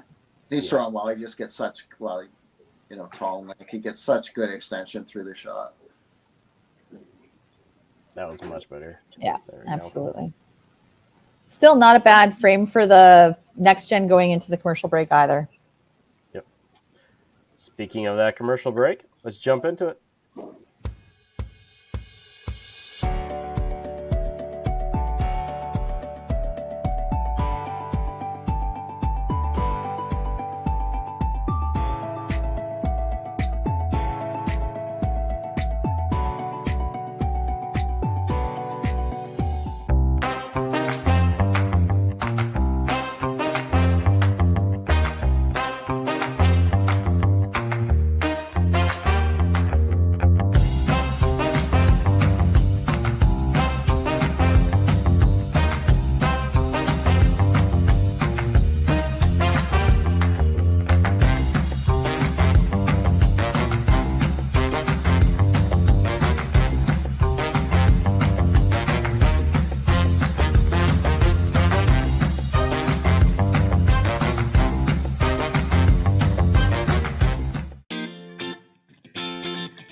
Cargill is proud to be supporting a truly Canadian sport like 5-pin bowling.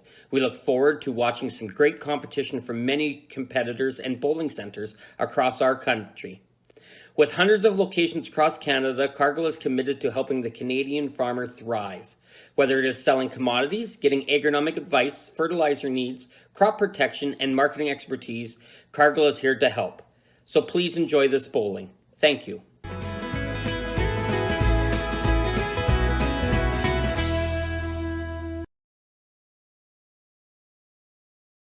When you come to the Canadian Brewhouse, you'll feel right at home.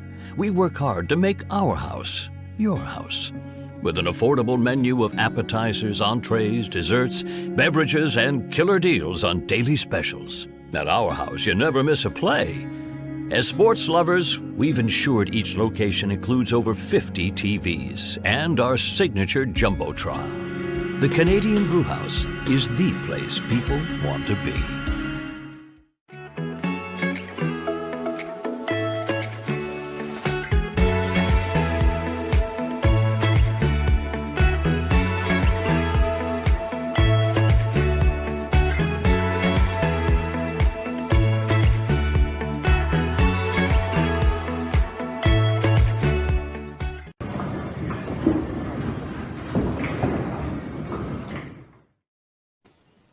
All right. Here we go. Here we are again. It's going pretty fast. Yeah, I mean, Tyler had me all hyped up. He's like, we gotta be done by 12:30, and I'm like, yeah. Okay, I got you. I think we're a little too fast. But they are two fast teams, like yeah. And the rock and rollers in general are you know, we said they're just up there. Yeah, ready to go. Oh dear. I was kind of hoping we had seen the end of that for my friend Ty. But the bonus pin doesn't make it feel any better. Does not. Oh, and Tyler's out, Julie's in.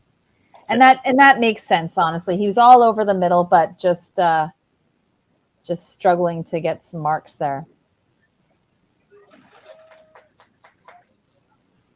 And with two very strong bench players, you know, there's a lot of confidence in bringing one of them off. So, yeah, absolutely.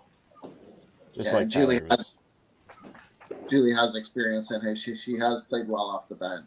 Mm-hmm. Plus, she's just looks like she's such positive energy too, coming off the lane and everything. Yeah. And great shot by Katie there. She seems to be back. Not a big surprise.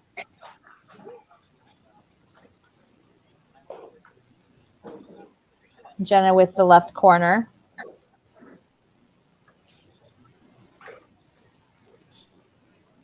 And by Jenna not throwing a bunch of strikes together, that has kept that game very open for Katie.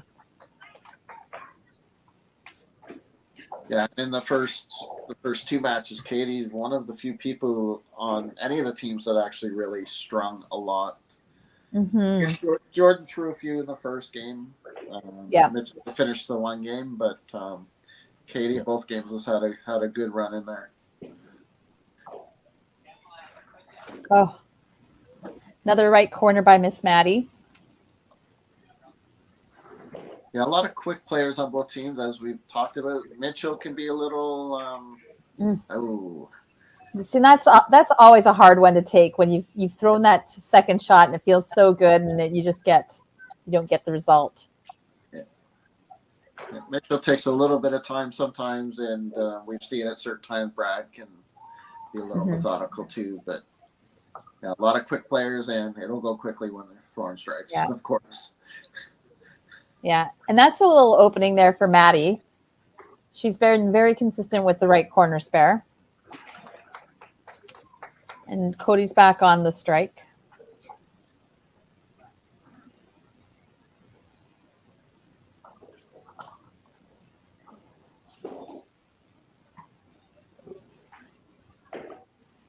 Brad looking to keep his run going of marks. Marks, yeah.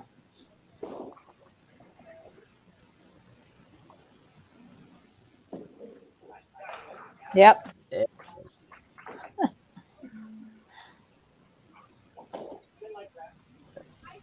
Honestly, great frame Mm-hmm. coming out of the commercial break for next gen.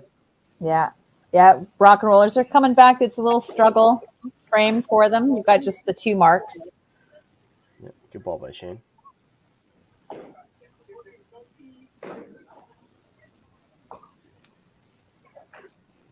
Close match total wise, but a lot more marks on the next gen side. Yeah, virtually even, and we'd expect nothing else. Mm-hmm. Yeah, maybe another 10th frame rate. Yeah. Yeah. Which I think most teams would take as a win up against the next gen. So Julie comes in, cleans up the head pin, and here comes Katie.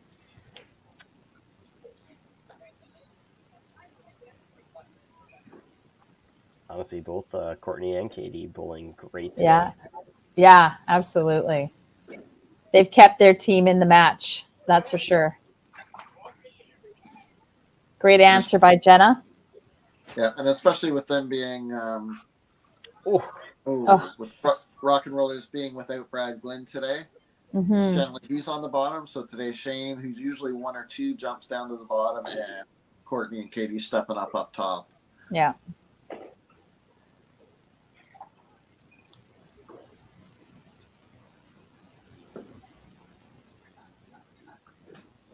Okay.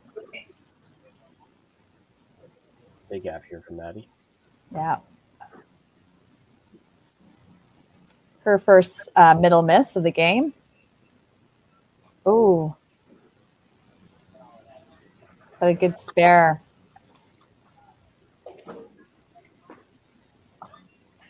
Yeah, those 2 open frames for Mitch sure put Maddie in the game. Yeah. She's been doing everything she can to spare it, Yeah. Obviously, 4 rights in a row doesn't feel the best as a bowler, but she spared every single one of them. Yeah, absolutely. And that's what kept her in the game. Yep. And I want to think that Mitchell might have done that last game, too. He had a double going into the break, and then open. Yeah. Good half by Brandon.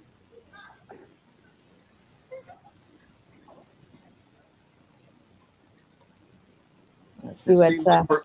Seemed like Brandon's either strike, punch, or miss spare all day. Mm-hmm. Yeah. I don't remember him doing a whole lot else. Yeah. Oh no. Oh, that's gonna pull Shane. Yeah. Okay, he's gonna take the lead, actually. Yeah. I know Brad's got 2 more shots, but that double's huge. yeah. He's sitting at 163 right now for Shane. Yeah.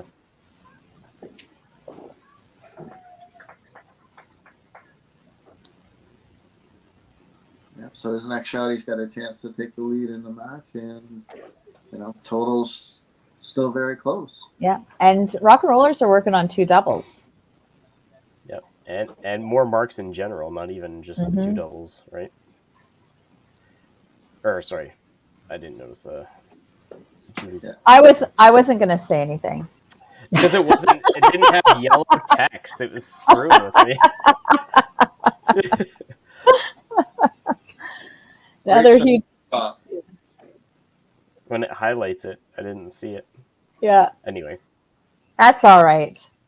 We'll forgive you this time. Ladies at the top throwing 2 bombs. Yeah. Oh. Katie, I expect nothing less. Nope. I think she's had more turkeys or yeah. than any other player. Well, I mean, she's also played more games, but yeah. But she's been so consistent that way in every match. She just strings them together. I know she has, because every time she gets on a triple, I write her score down. So when it disappears, yeah. So you're at like 4 or 5, right? Yeah. Yeah. And Jenna with that miss was huge. That was. Yeah, I mean, 197 now to 205. Oh, and Rock and Rollers are putting the pressure on. and I'm sure they're not thinking about it because they're thinking about the game. But coming into today, they had 3.5 points and had given up 12.5, and now all of a sudden they're 16.5 to 15.5 over 500 heading into this game and looking to take charge here. So this would be huge for them. Absolutely. Yep. And we had the unfortunate split on Maddie's side, so. I feel like we got some yoga going on Rock and Roller side. That's tough for Maddie when you're throwing well and leaving corners. You don't want to change anything because corners the second best thing you can get. Yeah. And then all of a sudden, if you start, I'm not saying that's what she did, but all of a sudden, if you're starting to trying to force the ball into a certain pocket or whatever and changing your shot at all, there's worse thing you can get than a corner. But sometimes you also need strikes. So it's tough. I know it can be frustrating when you're throwing the ball great, and especially when everybody else on the team's getting a strike every time they hit it. It seems. Yeah. Oh, huge frame. That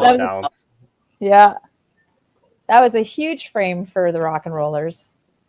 Beer frame. Into the 9th. Yeah. That one had some mustard on it. Yeah.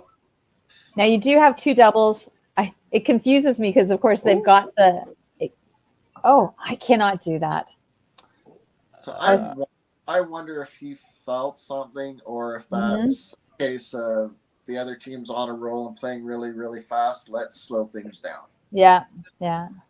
Maybe you saw which obviously is easier to do when you're, face to face and on the next lane. But even in this scenario, the other team, especially like Courtney and Katie, have been getting up there quick, bang, bang, bang every time.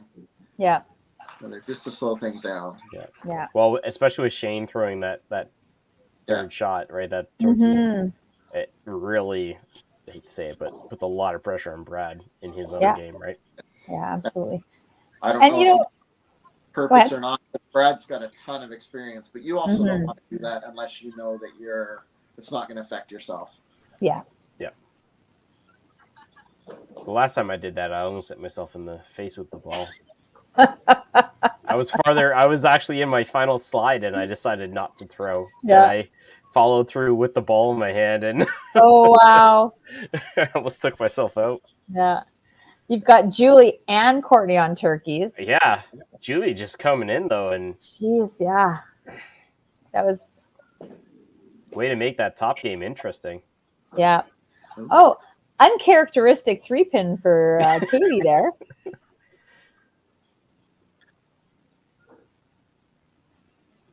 And same with Jenna and the miss. Oh shoot. No. That's the karma shot.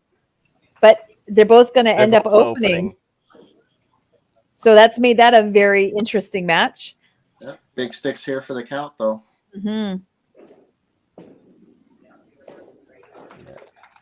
That's going to be 11-point difference. Yeah. 6 points. Oh, sorry, 6 points. So, yeah. I hadn't counted the 5 yet. Oh. Both players probably just steaming. Yeah, you don't like to have that open the 9th.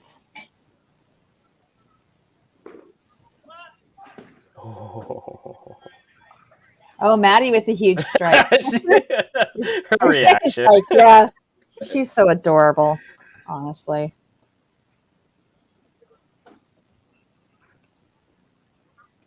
Cody on throwing a great ball today. He looks like he did on the weekend, to be honest.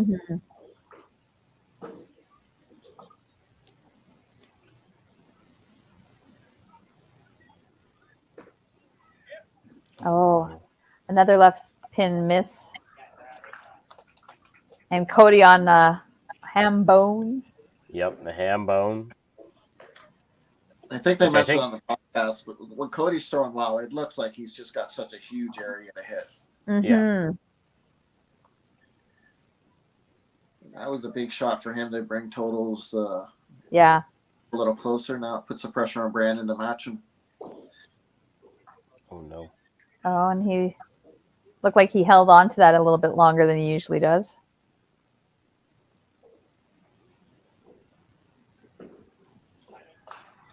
Oh. Wait for it. I was with you on that one, Steve.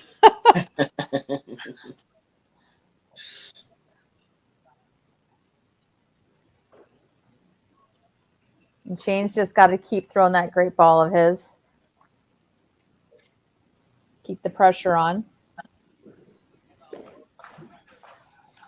Does he get it? No, I did not see a celebration. That's a left. Yeah. Did not see a celebration. You know what? Though, He's a big man. When he's in the way, it's hard to see. Yeah. Good on Shane though. After those first 2 games, to be able to recoup and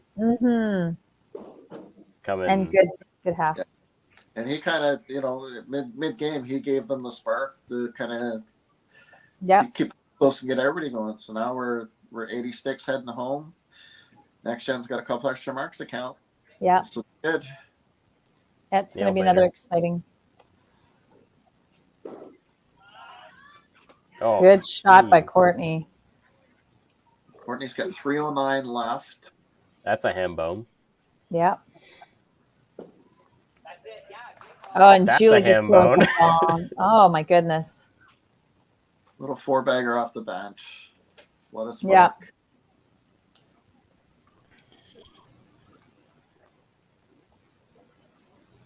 Courtney's got 2:19 and 8. Okay. So she's got an extra ball in there. Oh no. It was close. Yep. Look at this. Julie has 287 left. Courtney has 284 left. Wow.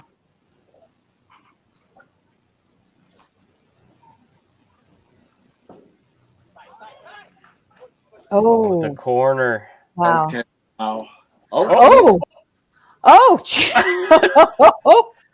I think she's good. Yeah, she's just making it exciting for her last ball. So 284 for Courtney. Oh, but way to come off the bench, Julie. Like, honestly, that was amazing. And so Courtney takes the point for that one.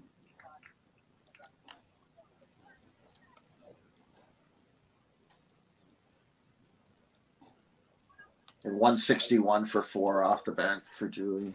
Yeah. Oh, big bomb by Jenna. There we go. Oh yes. My. Look at Katie. Oh, the scoreboard looks a little frozen. Yeah. It's catching up. It's trying. Yeah.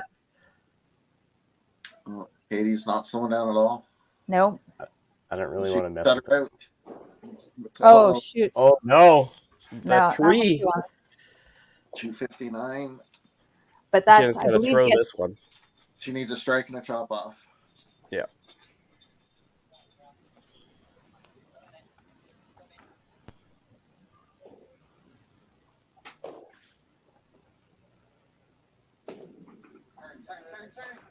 Oh. Good shot. Little thick, doesn't carry.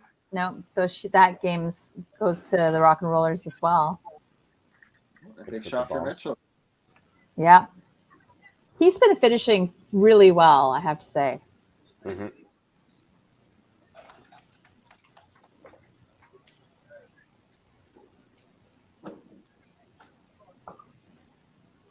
This match is also really close between Mitchell and Maddie.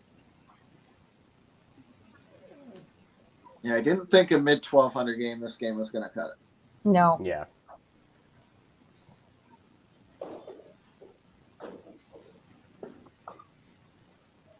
Oh shoot! Not the ball that Maddie was hoping for. I'm sure. Potential tie though. Yeah. Mitch needs a strike. Oh my! A split. Yeah. Maddie needs a half. And Maddie gets the half. Well, her spare game's pretty strong. Yeah. She's got 237 left. Mitchell needs 28 to get 235.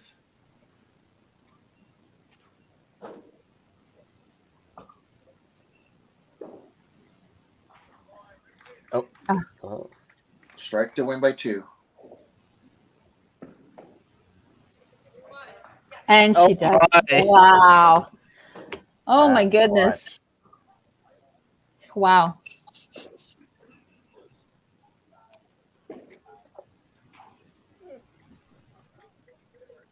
Brandon really needed a strike there to help help with their team total.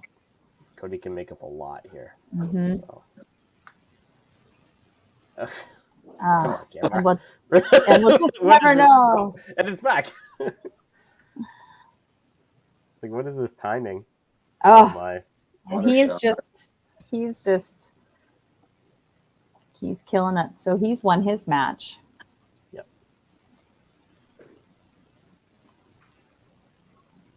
All of a sudden, we're what, 34 points? Yeah.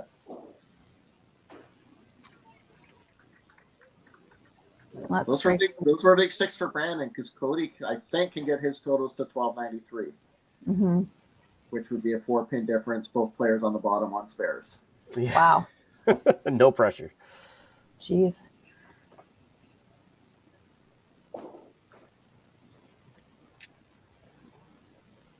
Oh, just on fire. That was like key one right there. Mm-hmm. Couple Sorry, rough frames. 6-pack. 6-pack. Yeah. Couple Just rough the frames opposite. early. Ho hum. Yeah. Yep. I mean, I came back from the break and just bulldozed it. Shane's not going to wait much longer. He's just. Yeah. Oh, yeah. Huge. Well, and it's, good. Get in there, put the pressure on. So no let up here for Cody. Big sticks on his fill ball. Yeah.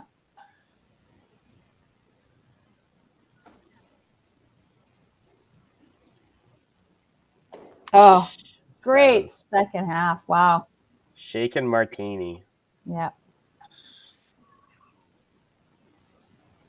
So Brad needs the first one to stay within 4 for totals.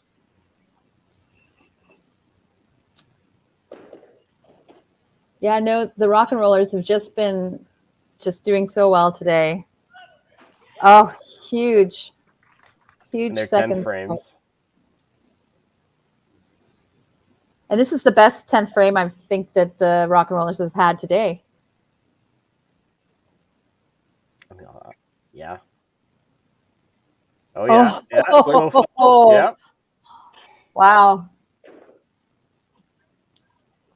Oh, isn't it exciting? He needs a corner to shut him out for totals. My goodness. Down to the last ball.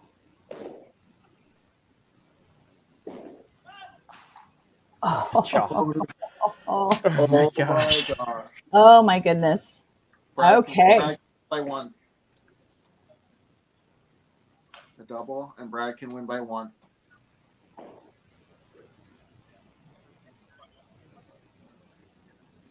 Wow, and he throws a bomb. Wow. My goodness. This is the most exciting match of the day. Phone the neighbors with the kids. You don't want to miss this. No. Gosh. Let's see what happens. It's going to make us wait for it. Oh. How many times do we see it, though? Yeah, that's true. Where it comes down to, the last couple bowlers, you look throughout the game and there's probably missed shots and sticks in a few spots. Yep. It's a real high. Mitch, they can't tie in totals like we had last time. I know, right?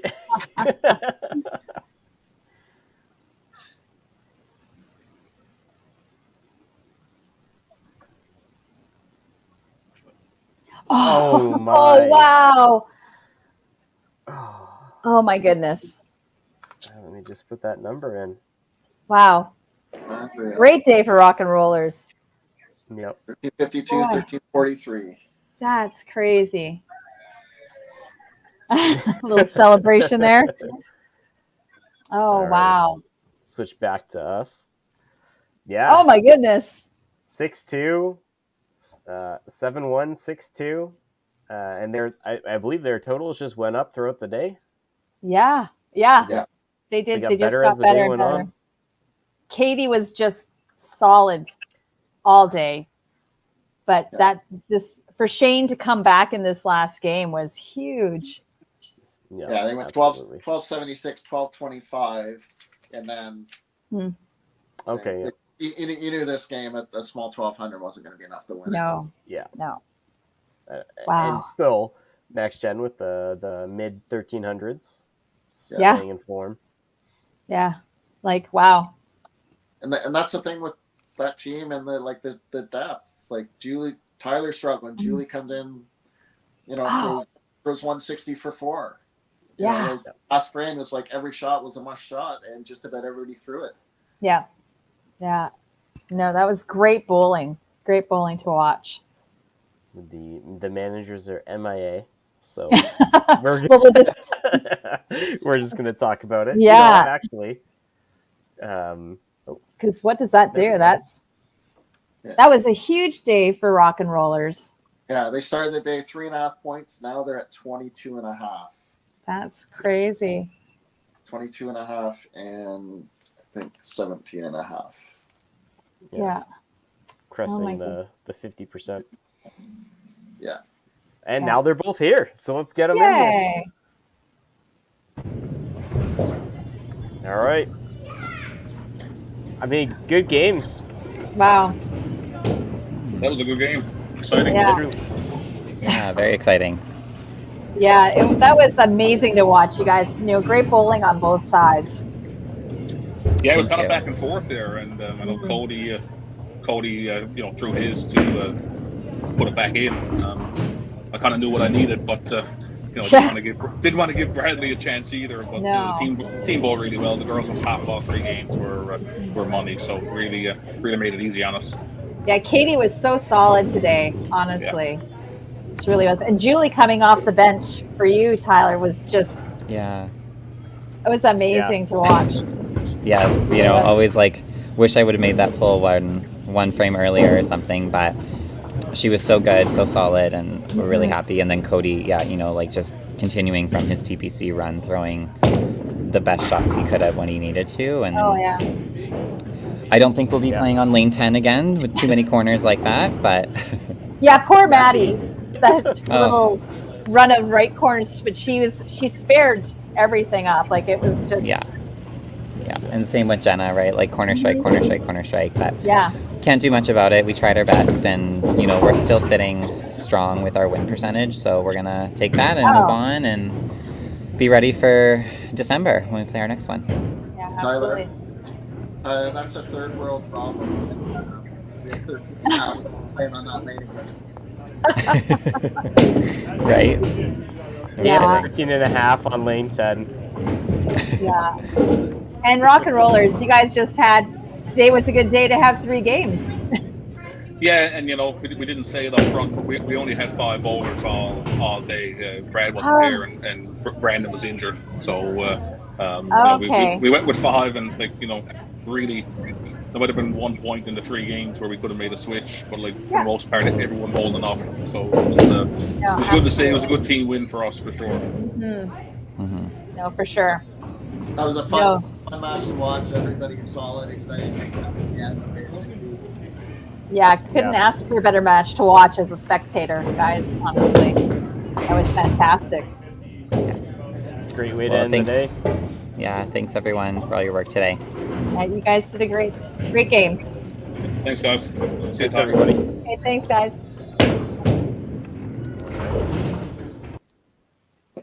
Look at that. It's not even noon and we're killing it. I know, right? Well, Tyler told me. Now I'm choking. I needed to be done on time, or he did. And we were, with time to spare. That was exciting bowling to watch today, honestly, guys. It's been like that a lot of the weeks where even the lower scoring matches have come down to. It's been exciting, and then that last one, just so much talent. Those teams that would just sit back and watch. Yeah, and it could have gone either way. Yeah, honestly. I mean, literally the last ball, right? So an unfortunate head pin, or in Shane's case, the chop off at the end, like whichever way you look at it, right? Yeah. Right. And Brad might be upset about his last shot or whatever, but he threw 4 shots to get to the last shot. Well, yeah. That's sometime, right? It's not just the last shot, but no, yeah. exactly. And if Cody doesn't throw 7-bagger there, and Julie doesn't come off the bench like she did, then that's what made it close. Yeah. Yeah. What a match. Oh yeah, no, that was great bowling. Well, great bowling. Thank you for joining me today. Thank you everybody for watching this amazing final game and all the games today.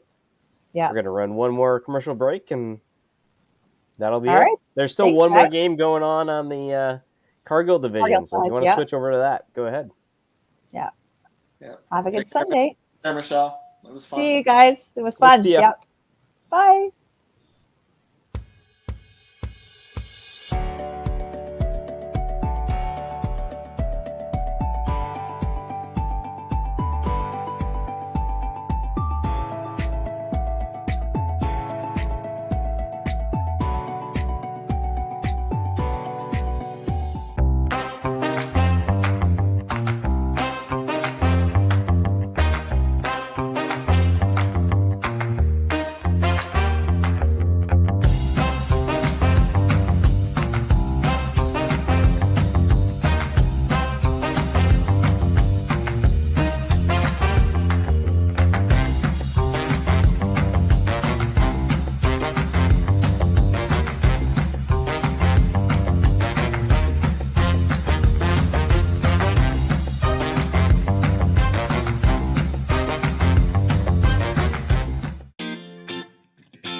Cargill is proud to be supporting a truly Canadian sport like 5-pin bowling. We look forward to watching some great competition from many competitors and bowling centers across our country. With hundreds of locations across Canada, Cargill is committed to helping the Canadian farmer thrive. Whether it is selling commodities, getting agronomic advice, fertilizer needs, crop protection, and marketing expertise, Cargill is here to help. So please enjoy this bowling. Thank you.